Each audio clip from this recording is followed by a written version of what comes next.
আসসালামু আলাইকুম সবাইকে। তোমাদের এরপরে কি এইচএসসির আইসিটি পরীক্ষা। তো এইচএসসি আইসিটি পরীক্ষার জন্য এতদিন ধরে তোমাদের অনেক কিছু পড়াইছি, তোমাদের নিয়ে অ্যাকচুয়ালি আমার যাত্রা শুরু হয়েছিল। তো এখন একদম যাত্রা শেষ পথে, তাই তো। তো আজকে তোমাদের জন্য একদম 100টা এমসিকিউ, যেটা হচ্ছে টাইপ ভিত্তিক।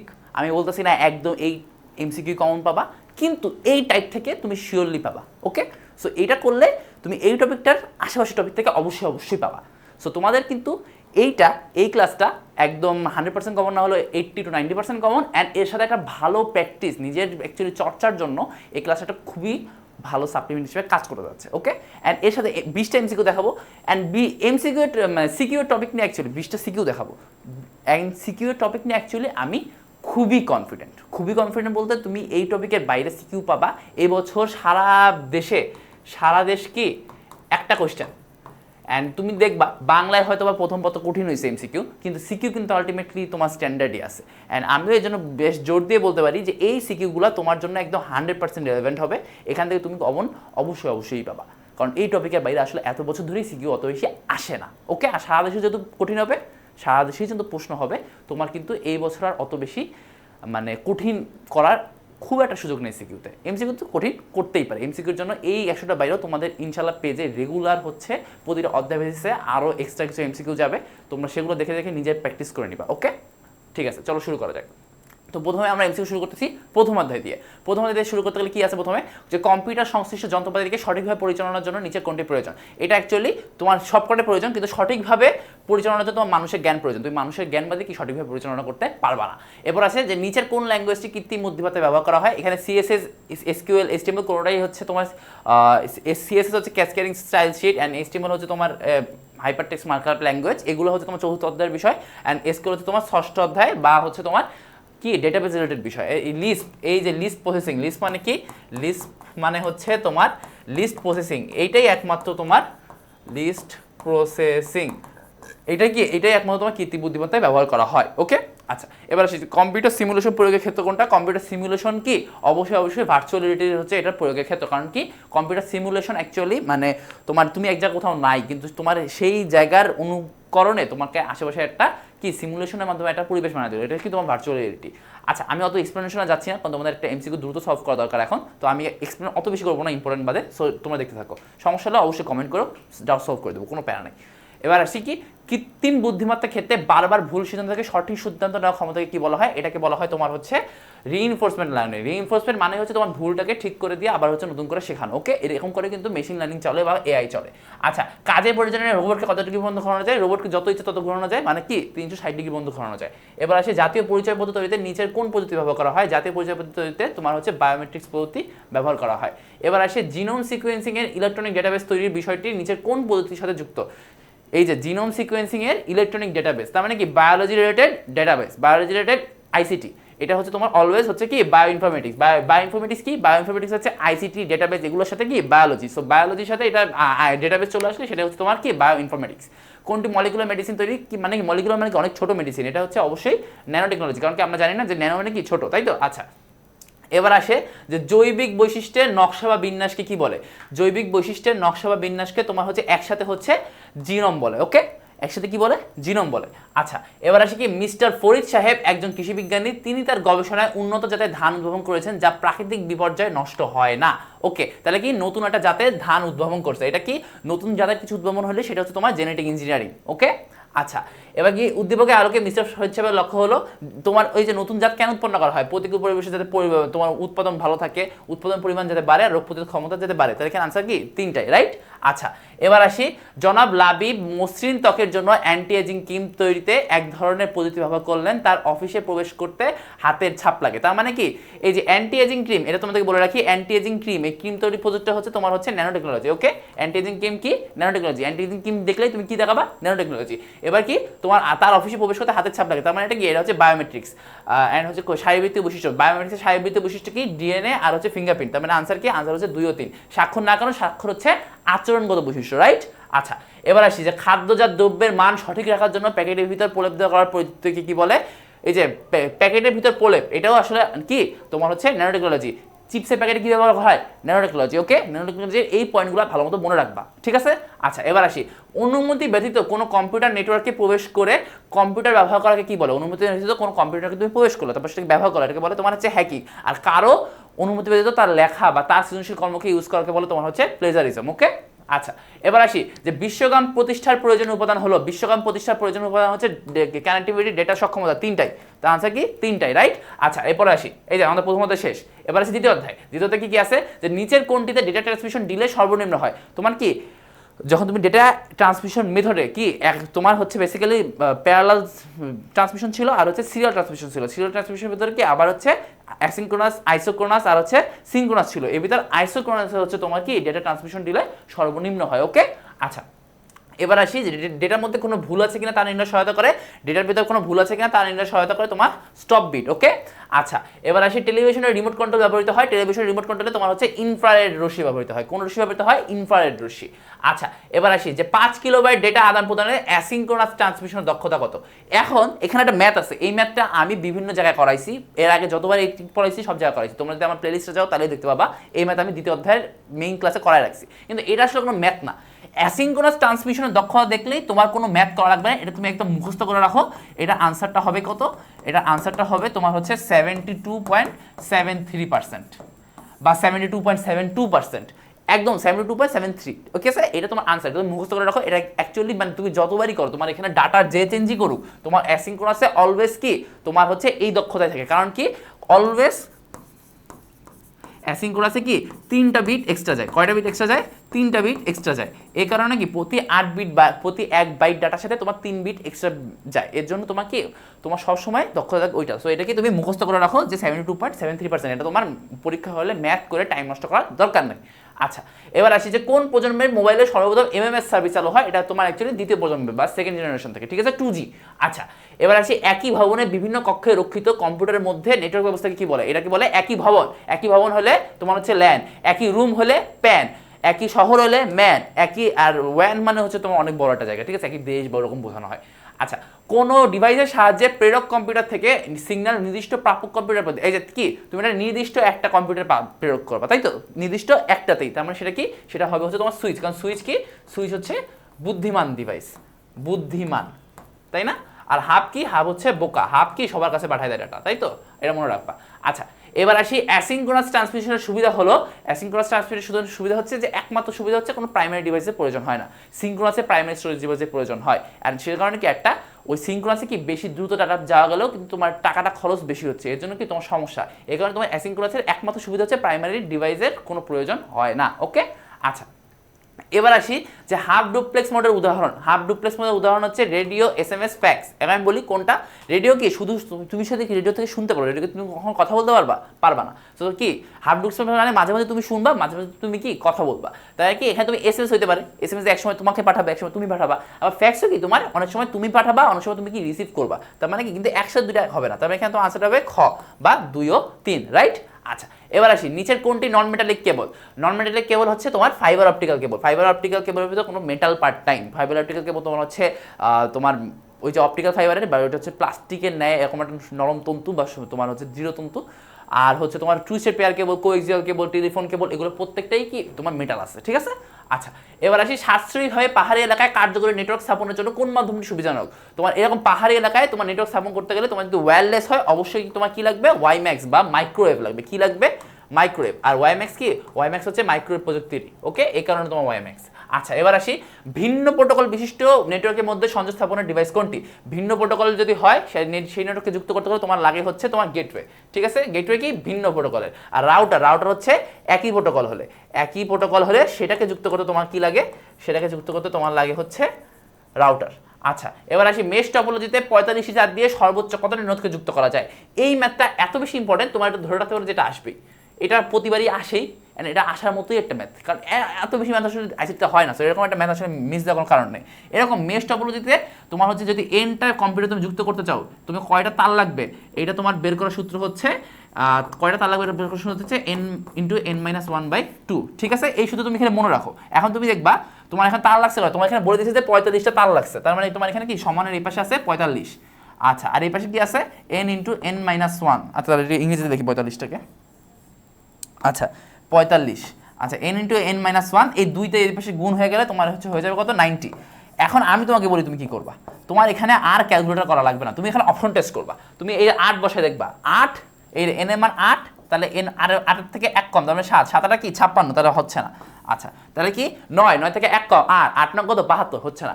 10, 10, এটা 10, এটা 10 আর 10 থেকে 1 কম, তাহলে কত 9, তাহলে 10 9 9 10 কত 90, তাই তো? তাহলে এইটা হচ্ছে তোমার মেইনলি আনসার। ওকে আচ্ছা এবার আসি নিচের চিত্রটিতে কয়টি ভিন্ন ভিন্ন নেটওয়ার্ক টপোলজি আছে, তাই তো? নিচের চিত্রটিতে তুমি দেখো এখানে একটা টপোলজি আছে, এখানে একটা টপোলজি আছে, এখানে একটা টপোলজি আছে এন্ড এখানে একটা টপোলজি আছে। এটা কি? এটা বাস। এটা কি? এটা রিং। এটা কি? এটা হচ্ছে মেশ। আর এটা কি? এটা হচ্ছে ট্রি, তাই তো? তাহলে তোমার কয়টা টপোলজি আছে? 4টা। বুঝতে পারছো? তোমাকে এটা কি আইডেন্টিফাই করতে হবে। আচ্ছা তো এবারে টিকটা কি? এবারে টিকটা হচ্ছে ডেটা সংঘর্ষের সম্ভাবনা কমায় কোনটি? ডেটা সংঘর্ষের সম্ভাবনা তোমার হাব, রাউটার, সুইচ তিনটাই কমায়। কারণ কি? তুমি ধরো যখন হাবে ইউজ করো তখন কি স্টার টপোলজিতে তুমি যখন একটা ধরো এই যে কেন্দ্রীয় ডিভাইস থেকে কোনো একটা ডিভাইসে তুমি হচ্ছে তথ্য পাঠাবা, তখন কি তুমি সব জায়গায় যদি পাঠায় দাও তোমার একটা তারে দিয়ে শুধুমাত্র তখন ওই তথ্যটাই যাচ্ছে, তোমার ভিন্ন দিক থেকে কিন্তু কোনো তথ্য আসতেছে না। সো যখন একদিকে দিয়ে তথ্য যাচ্ছে উল্টো দিক থেকে তথ্য আসতেছে না তখন কোনো সংঘর্ষের চান্স নাই। কিন্তু যখন তোমার একদিকে যাবে আর একদিকে ব্যাকও আসবে তখন কি সংঘর্ষের চান্স থাকে। এই তিনটা ডিভাইসে কি তোমার তাহলে ডেটা সংঘর্ষ কমায়, কারণ এখানে কি শুধুমাত্র একদিকে ডাটা ট্রান্সফার হয়। ওকে আচ্ছা এবার আসি ক্লাউড কম্পিউটিংয়ের সুবিধা কি? ক্লাউড কম্পিউটিংয়ের সুবিধা তোমার resource scalability, on demand, pay as a go, এই তিনটাই। এন্ড এগুলো তোমার সিকিউর জন্য খুবই ইম্পর্টেন্ট। তোমার সিকিউরিটি যদি ক্লাউড কম্পিউটিং যখন সিকিউর আসে তুমি যদি এই পয়েন্টগুলো লেখো তাহলে কিন্তু তুমি অনেক বেশি নাম্বার পেয়ে যাবে। ওকে আচ্ছা এবার আসি তৃতীয় অধ্যায়। আমাদের দ্বিতীয় অধ্যায় এমসিকিউ পার্টও কি শেষ। তৃতীয় অধ্যায় আসলে তৃতীয়তে তোমার কি নন পজিশনাল সংখ্যা কোনটি? নন পজিশনাল সংখ্যাকে আমরা জানি রোমান সংখ্যা, এটা নন পজিশনাল সংখ্যা, সেটা তুমি এটাকে আইডেন্টিফাই করে ফেললাম। এবার আসলে তোমার যে কোন সংখ্যা পদ্ধতিতে সর্বমোট যতগুলো অঙ্ক ব্যবহার করা হয় তাকে কি বলে? কোন সংখ্যা পদ্ধতিতে যতগুলো সর্বমোট অঙ্ক ব্যবহার করা হয় সেটাকে তোমার বলে কি? বেস বলে, রাইট? আচ্ছা এবার আসি যে 5D15 ধারাটির পরবর্তী সংখ্যা কোনটি? 5D তারপর কি D15, এটার পরবর্তী সংখ্যা কোনটি? তুমি এখন এটাকে ক্যালকুলেটর যাবা, চলো ক্যালকুলেটরে যাই। এই যে ক্যালকুলেটর চলে আসলাম। এখন ক্যালকুলেটর আসার পর তুমি কিন্তু এটা আগে মাথায় রাখবা যে প্রত্যেকটা এমসিকিউ যেগুলো ক্যালকুলেটর সমাধান করা যায় সেগুলো তুমি কি ক্যালকুলেটরে সমাধান করবা। তোমার এমসিকিউটা কি ছিল? তুমি আবার দেখো যে 5D15 ধারাটি প্রতিশত, ধারা মানে কি? ধারা তোমার হচ্ছে এই মাঝখানে ডিফারেন্সগুলো কি সমান হয়, তাহলে ডি থেকে 5 এর পার্থক্য যত, 15 থেকে ডি এর পার্থক্য যদি তত হয় সেটা আমরা চেক করবো। তাহলে কি এটা কি অবশ্যই যেহেতু ডি আছে তার মানে কি এটা হচ্ছে তোমার হেক্সাডেসিমাল সংখ্যা পদ্ধতি আছে। তো কি তাহলে এই যে মোডে গিয়ে তারপর তুমি হচ্ছে 4 এ যাবা বেজেন, তারপর তুমি কি হেক্সাডেসিমালে যাবা। হেক্সাডেসিমাল কই? এই যে তারপর তুমি এখন কি দিবা? ডি আর 5 এর বিয়োগ, তাই তো? তাহলে ডি ডি ডি ডি কই? এই যে ডি ডি মাইনাস 5 কত আসে? 8 আসে। তাহলে এখানে কত আসে? এই পার্থক্যটা কত? এই পার্থক্যটা হচ্ছে 8। এখন আমরা দেখো 15 আর ডি এর ভিতর কি সেম আছে কিনা। তাহলে 15 আর ডি, 15 মাইনাস তোমার হচ্ছে ডি সেম আছে, সেম আছে। এখানেও কি আছে? 8। তার মানে কি 15 এর সাথে তুমি যদি প্লাস 8 করো তাহলে তোমার আনসারটা চলে আসবে। তাহলে কি 15 প্লাস 8 কত আসলে? তোমার 1D চলে আসছে। তার আনসারটা কত? 1D। বুঝতে পারছো পার্থক্যটা কি? তোমার এখানে 5 আর 15 কোনো দশমিক সংখ্যা পদ্ধতিতে নাই, এটা কোন সংখ্যা পদ্ধতিতে আছে? এটা হচ্ছে তোমার হেক্সাডেসিমাল সংখ্যা পদ্ধতিতে আছে, তাই তো? আচ্ছা এবার আসি যে x5 এটা যদি 5 ভিত্তির একটা সংখ্যা পদ্ধতির হয় তাহলে x সমান যদি 14 হলে পরবর্তী মান কোনটি? এখন তোমাকে বোঝাই। তোমার ধরো এইটা আছে আর সমান সমান 14 মানে এটা তোমার হচ্ছে দশমিক সংখ্যা পদ্ধতি 14। সো এখানে তুমি এখন কীভাবে যাবা? তো আমরা কি জানি যে কোনো সংখ্যা পদ্ধতি যদি থাকে সেখান থেকে দশমিকের যে উপায় হচ্ছে সেই সংখ্যা পদ্ধতিতে বেস ইন্টু সেই অঙ্ক অ্যান্ড পাওয়ার হচ্ছে তোমার প্রথমটার জন্য 0, তারপরে যদি এদিকে যদি আরও থাকতো সেটার জন্য আস্তে আস্তে 5^1 5^2 এরকম আসতো, কিন্তু এটা তো নাই। তাহলে এই x ইন্টু 5^0 সমান সমান হচ্ছে তোমার 14। তাহলে কি x 5^0 মানে আলটিমেটলি 1, তাহলে মানে x সমান সমান 14। তাহলে কি তোমার এই x এর মান কত? 40। তাহলে 14 এর পরবর্তী সংখ্যাটা কোনটি? তোমার 5টা বিট আছে তাই না? 5টা বেস কত? 5। তার মানে কি 0 1 2 3 4 এই 5টা বেস আছে, তাই তো? 0 থেকে 4 পর্যন্ত যত বেস তার এক কম পর্যন্ত। তো তোমার এখানে যেহেতু কি 14 এর পর আমরা কি জানি 15 আছে, কিন্তু 15 কি এই সংখ্যা পদ্ধতিতে আছে? নাই। 16 আছে? নাই। 17 আছে? নাই। 18 19 কোনটা? একেবারে কি তোমার এই যে 4 এর পর তোমার অ্যাকচুয়ালি তোমার চলে আসবে 20। তার মানে কি 14 এর পরবর্তী সংখ্যাটা কোনটা? 20। বুঝতে পারছো? এটা একটু টাইম নিয়ে বোঝার চেষ্টা করো। ওকে আচ্ছা এরপরটা আসি যে a + b + c 16 এটা সমতুল্য মান কোনটি? এটা তুমি ক্যালকুলেট করবা। তুমি আসো তাহলে কি তোমার হচ্ছে সবই হচ্ছে তোমার হেক্সাডেসিমাল। a + b + c এটা তো তোমার হচ্ছে হেক্সাডেসিমাল। এখন কি তোমার আনসারটা কিসে চাইছে? আনসারটা চাইছে তোমার হচ্ছে হেক্সাডেসিমাল চাইতে পারে। কি দিছে আমাদের? 21 দিছে। তাহলে হেক্সাডেসিমালের উত্তর হয় নাই। হ্যাঁ 021 এটা হয় নাই, এটা হয় নাই। এখন কি তাহলে আমি অক্টালে দেখব, অক্টালে যাই দেখি, অক্টালেও আসছে 41। তার মানে কি এটা হয় নাই, তার মানে মোটামুটি শিওর এটাই আনসার, তাই তো? বুঝতে পারছো? আচ্ছা এবার আসি যে এই যে সিগন্যালটি বাংলা, তো এটা আসলে অনেকদিন ধরে পড়াচ্ছি। এই যে এই টিকটায় তোমার হচ্ছে প্রথমে একটু মিস হয়ে গেছিল ছবি কাটতে, ঠিক আছে? আচ্ছা তো এই নিচে মানে কি? নিচে মানে হচ্ছে তোমার 0 আর পরপর দুইটা আসতে আমরা 0 0 উপরে একটা 1, তারপর আবার দুইটা 0, তারপর আবার দুইটা 1 0 1 0, দেখো এটার সাথে মিলে যায়। তুমি এরকম কি নিচে থাকলে 0, উপরে গেলে কি 1, এটা মানে কি 0, এটা মানে 1। ওকে, এরকম করে তুমি সুন্দর মতো এই ডিজিটাল সার্কিটগুলোকে বা এরকম ডিজিটাল সিগন্যাল আসে সেগুলোকে ইন্টারপ্রেট করবে। ওকে, আচ্ছা এবার আসি যে 78 আর এটা 10, এটা বিসিডি মানে কি? বিসিডি মানে কি? বিসিডি মানে হচ্ছে তোমার binary coded decimal, binary coded decimal. ঠিক আছে, এখন বাইনারি কোডেড ডেসিমাল এটা তুমি অ্যাকচুয়ালি কীভাবে করবা? এটা করার উপায় হচ্ছে তোমার এই যে 7810 এই যে সংখ্যাটা আছে, এইটাকে তুমি এই 7-এর জন্য চারটা বিটে প্রকাশ করবা, চারটা বাইনারি বিটে প্রকাশ করবা। 7-এর বাইনারি করলে হয় 1 1 1, আর যেহেতু তুমি চারটায় প্রকাশ করবা তো শুরু থেকে এটা 0। আর এই যে 8-8-এর জন্য কি হয় 1 0 0 0। তাহলে এই যে তুমি প্রথমে 0 সহ প্রথমে 0টা বাদ দিবা না, কারণ এটা কোড তো বাইনারি কোডের ডেসিমাল, এটা কি কোড, তো এই প্রথম যে 0টা কি বাদ যাবে না। দেখো এর সাথে কোনটা মিলছে? এইটা মিলছে, তার মানে এখানে আনসার কি তোমার যে খ, তাই তো? আচ্ছা এবার আসি একটি বইয়ের মূল্য AA16 হয় তার সমকক্ষ অঙ্কগুলো। এটা খুবই সহজ, তাই না? এগুলো তোমাদের সাথে আগে করা হয়েছে। চলো তুমি বুঝবা বা ইনপুট দিবা AA16, তাই তো? তাহলে হেক্সাডেসিমালে গেছি, এবার তুমি ইনপুট কি দিবা? AA। আচ্ছা AA দিলা, এখন তোমার কিসে লাগবে? তোমার দশমিকে লাগবে, অক্টালে লাগবে, বাইনারিতে লাগবে। তাহলে দশমিকে যাই, প্রথমে দশমিক দেখি, দশমিকে 170, দশমিকে 170 আছে, অক্টালে কি 252 আসবে? চলো দেখি, 252 আসছে। এখন কি তোমার এই যে হওয়া দেখতে হবে, 3 নাম্বারটা আসবে কিনা দেখতে হবে। তাহলে বাইনারিতে যাবা, বাইনারিতে দেখবা 10 10 10 10 10 10 10 10 10 10 10, তাহলে কি তিনটা মিলছে? তোমার আনসার কি? আনসার হচ্ছে ঘ, তাই তো? আচ্ছা এবার আসি 1 বাইটের অর্ধেককে কি বলা হয়? 1 বাইটের অর্ধেককে বলা হয় যে নিবল। ঠিক আছে, 1 বাইট মানে কি? 1 বাইট মানে হচ্ছে তোমার 8, 1 বাইট মানে তোমার হচ্ছে 8 বিট। ঠিক আছে, আর এই 1 বাইটের অর্ধেক মানে হচ্ছে তোমার 4 বিট, আর 4 বিট সমান সমান হচ্ছে 1 নিবল। ঠিক আছে, এটা একটু ভালো মতো মনে রাখবা। এবার আসি 2 এর পরিপূরক পদ্ধতি কোনটি ব্যবহার করা হয়? 2 এর পরিপূরক পদ্ধতি বেসিক্যালি ইউজ করা হয় যোগ করার জন্য, তাই তো? তাই তো? না, ভুল। তোমার 2 এর পরিপূরক ব্যবহারটি হচ্ছে তোমার বিয়োগ করার জন্য ব্যবহার করা হয়। 2 এর পরিপূরক করে নেওয়া হয় কারণ তোমার কম্পিউটারে কি শুধুমাত্র যোগের সার্কিটটাই থাকে, রাইট? আচ্ছা এবার আসি যে ক্লাসে আইসিটি শিক্ষকের যোগফল নির্ণয় করতে বললেন। আচ্ছা এটা আর এটা যোগফল নির্ণয় করতে বলছে, এ এত লিখছে, সে কত বেশি লিখছে, এটা তুমি এখন ক্যালকুলেট করতে পারবা? এটা তুমি ক্যালকুলেট করতে পারবা না, কারণ কি দশমিক আছে, তো এটা হাতে করো, হাতে করা লাগবে। তাহলে 1011.11। আচ্ছা এরপরে তোমার কি আছে?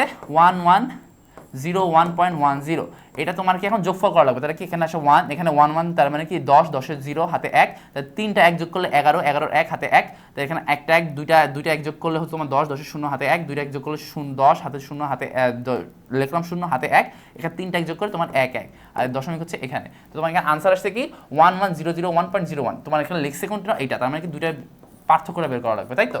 1111001.01। আচ্ছা তাহলে এখানে কি 0 বিয়োগ করতে আসছে, তো এখানে 0, উপরে 1টা চলে আসবে, এখানে কি 110, এখানে 1, এখানে 0, এখানে 0, এখানে 0, তার মানে কি তোমার আনসার হচ্ছে এইটা। তো 10.10, এখানে তোমার আনসার কি এইটা। ঠিক আছে, হাতে ক্যালকুলেশন খুব সহজভাবে করা যায়, তাহলে একদম পারো না ক্যালকুলেটর ভরসা করো। আর দশমিকগুলোর জন্য তুমি কীভাবে করবা আমি মেইন ক্লাসে দেখাইছি, প্লেলিস্টে যাও একটু দেখে আসো, ওই পার্টটা দেখে আসো। ওকে, আচ্ছা এবার আসি হায়ারোগ্লিফিক ভাষা হতে বর্তমানে ইমোজি পর্যন্ত কোন কোডের অন্তর্ভুক্ত? হায়ারোগ্লিফিক ভাষা থেকে তোমার বর্তমানে ইমোজি পর্যন্ত ইউনিকোডের অন্তর্ভুক্ত। ওকে, আচ্ছা এবার আসি ইউনিকোডের সর্বোচ্চ কতটি সংখ্যা প্রকাশ করা যায়? ইউনিকোডের সর্বোচ্চ 65,536টা বা 2^16 এই এতগুলো চিহ্নকে প্রকাশ করা যায়, এতগুলো ইউনিক সংখ্যাকে প্রকাশ করা যায়। ওকে, আচ্ছা এবার আসি যে -29310 সংখ্যাটি রেজিস্টারে স্টোর করতে কমপক্ষে কত বিটের প্রয়োজন? -29310 এই সংখ্যাটি তুমি যখন রেজিস্টারে স্টোর করতে যাবা তখন তোমাকে এইটাকে এই 293 এই সংখ্যাটাকে আগে হচ্ছে তোমার ইসে প্রকাশ করে দেখতে পাবে যে কয়টা বিট আসে। ধরো বাইনারিতে গেলাম 293, তাহলে ডেসিমেলে আমি 293 ইনপুট দিলাম, এটাকে বাইনারিতে গেলাম, বাইনারিতে গেলে কত আসলো? 100100101 100100101। কয়টা বিট আসছে? 1টা 2টা 3টা 4টা 5টা 6টা 7টা 8টা 9টা, তার মানে কি 9টা, একটা কি 8 বিট রেজিস্টার কি তাহলে হবে? কত বিটের রেজিস্টার প্রয়োজন? এটা কি হবে না, কারণ কি আমার 9 বিট চলে আসছে, তো আমার কি অবশ্যই বেশি লাগবে, তার মানে কি 16 বিট লাগবে। ঠিক আছে, এটা হচ্ছে খুবই ইজিলি তুমি এটা ইউজ করতে হবে। এটা কিন্তু বেশ একটা ইউনিক, যখন এটা আসছিল তখন কেউ পরীক্ষা হলে পারেনি, স্বাভাবিক, ইউনিক জিনিসপাতি পরীক্ষা হলে পাওয়া সম্ভব না, কিন্তু তুমি এখন আসলে কিন্তু পারতে হবে। ওকে, আচ্ছা এবার আসি এই লজিকের চলে আসছি যে a plus B prime into A prime plus B প্রাইমের সরলীকৃত মান কত? মানে কি a plus B whole prime into A prime plus B prime whole prime, এটা সরলীকৃত মান কত? এটা তুমি এখন ভাঙবা ডিমোলারের সূত্র হিসাবে, তাহলে a prime into b prime, আর এখানে তোমার চলে আসবে a prime into b prime, তাহলে কি চলে আসলো? A prime into b prime into a into b, এই যে দেখো এইটা একটা কাইটে 0 হয়ে যায়, এটা একটা কাইটে 0 হয়ে যায়, তার মানে এখানে আনসার কি চলে আসে? আনসার আসে 0। বুঝতে পারছো? একটু একটু ধৈর্য রেখে করবা, দেখবা অনেক সময় 0 অথবা 1 আনসার চলে আসে এমসিকিউ গুলোর ক্ষেত্রে। আচ্ছা, ইনভার্টার হিসেবে কোনটা কাজ করে? মানে তোমার যেটা ইনপুট আসছে সেটা কি ইনভার্ট হয়ে যায় বা চেঞ্জ হয়ে যায়, সেটা আসে তোমার হচ্ছে নট গেটের ক্ষেত্রে। আচ্ছা, এবার তোমার হচ্ছে কোন ডিজিটাল সার্কিটের ইনপুট এবং আউটপুট সংখ্যা সমান? এটা হচ্ছে হাফ অ্যাডার। হাফ অ্যাডার কি তোমার দুইটা ইনপুট ঢোকে, দুইটা সংখ্যা যোগ করে, আর আউটপুটে কি দুইটা বের হয়, এস ও সি, সাম ও ক্যারি, তাই তো? আচ্ছা, এবার আসি, যদি 3 ইনপুট অর গেটের আউটপুট শূন্য করা প্রয়োজন হয় তাহলে কোনটি প্রয়োগ করতে হবে?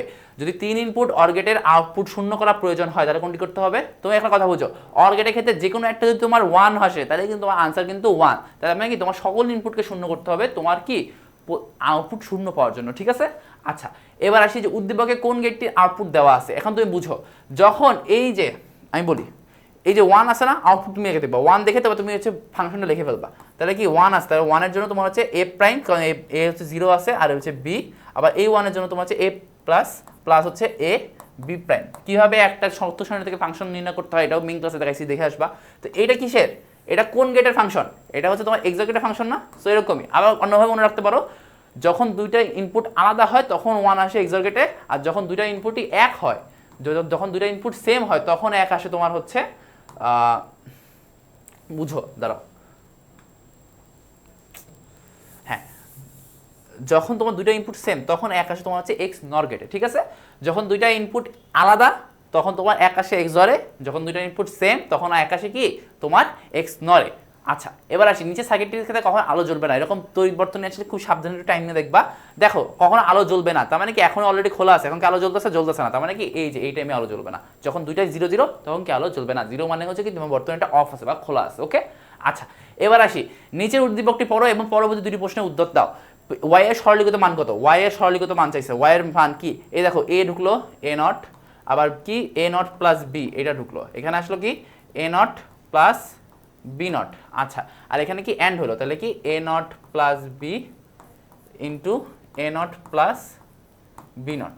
আচ্ছা, এখন কি তোমার এটা সরলীকৃত মান চাইছে, তাই না? তুমি এখন ইউজ করতে যাবা, তাহলে কি a not into a not plus কি a not into b not plus হচ্ছে b not, b into a not plus হচ্ছে বি ইন্টু বি নট।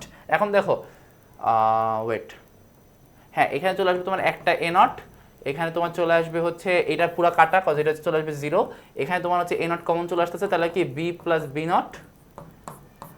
আচ্ছা, বি প্লাস বি নট মানে তোমার হচ্ছে 1, তার মানে এখানে কি চলে আসে এ নট প্লাস এ নট, অর্থাৎ তোমার আনসার চলে আসে কি এ নট, তার আনসারটা কি এই যে এ নট, ওকে?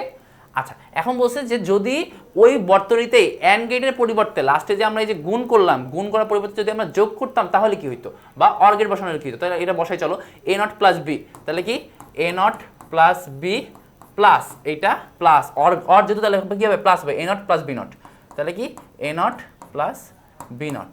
আচ্ছা, তাহলে এ নট গুণ চলে গেল।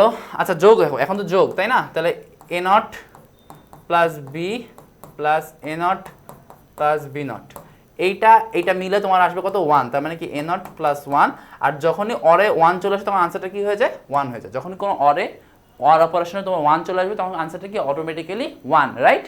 আচ্ছা, এবার আসি, বাইনারি ডেটা একদিকে বা উভয় দিকে স্থানান্তর করতে পারে কোন রেজিস্টার?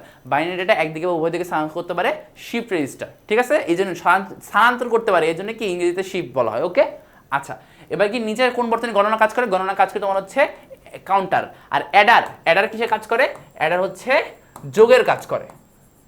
পার্থক্য আছে, গণনা আর যোগ কিন্তু এক না, ওই পার্থক্যটা বোঝার চেষ্টা করবা।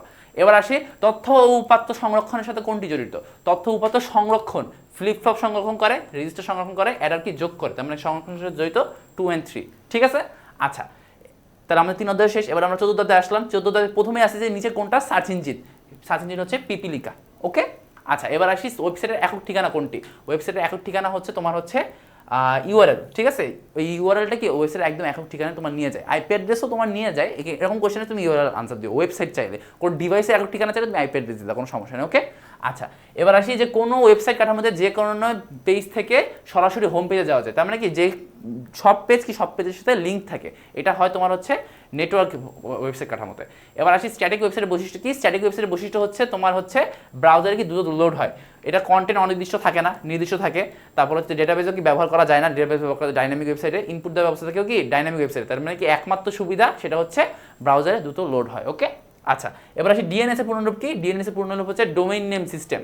আর অনেক সময় ডিএনএস সার্ভার বলা হয়, সো অনেকে এটার সাথে গুলাই ফেলে, বাট অবশ্যই মনে রাখবা ডিএনএস এর পূর্ণরূপটা হচ্ছে ডোমেইন নেম সিস্টেম, ঠিক আছে? আচ্ছা, এবার আসি যে ফাঁকা ট্যাগ কোনটি? ফাঁকা ট্যাগ হচ্ছে তোমার এই যে বিআর। বিআর কি? লেখা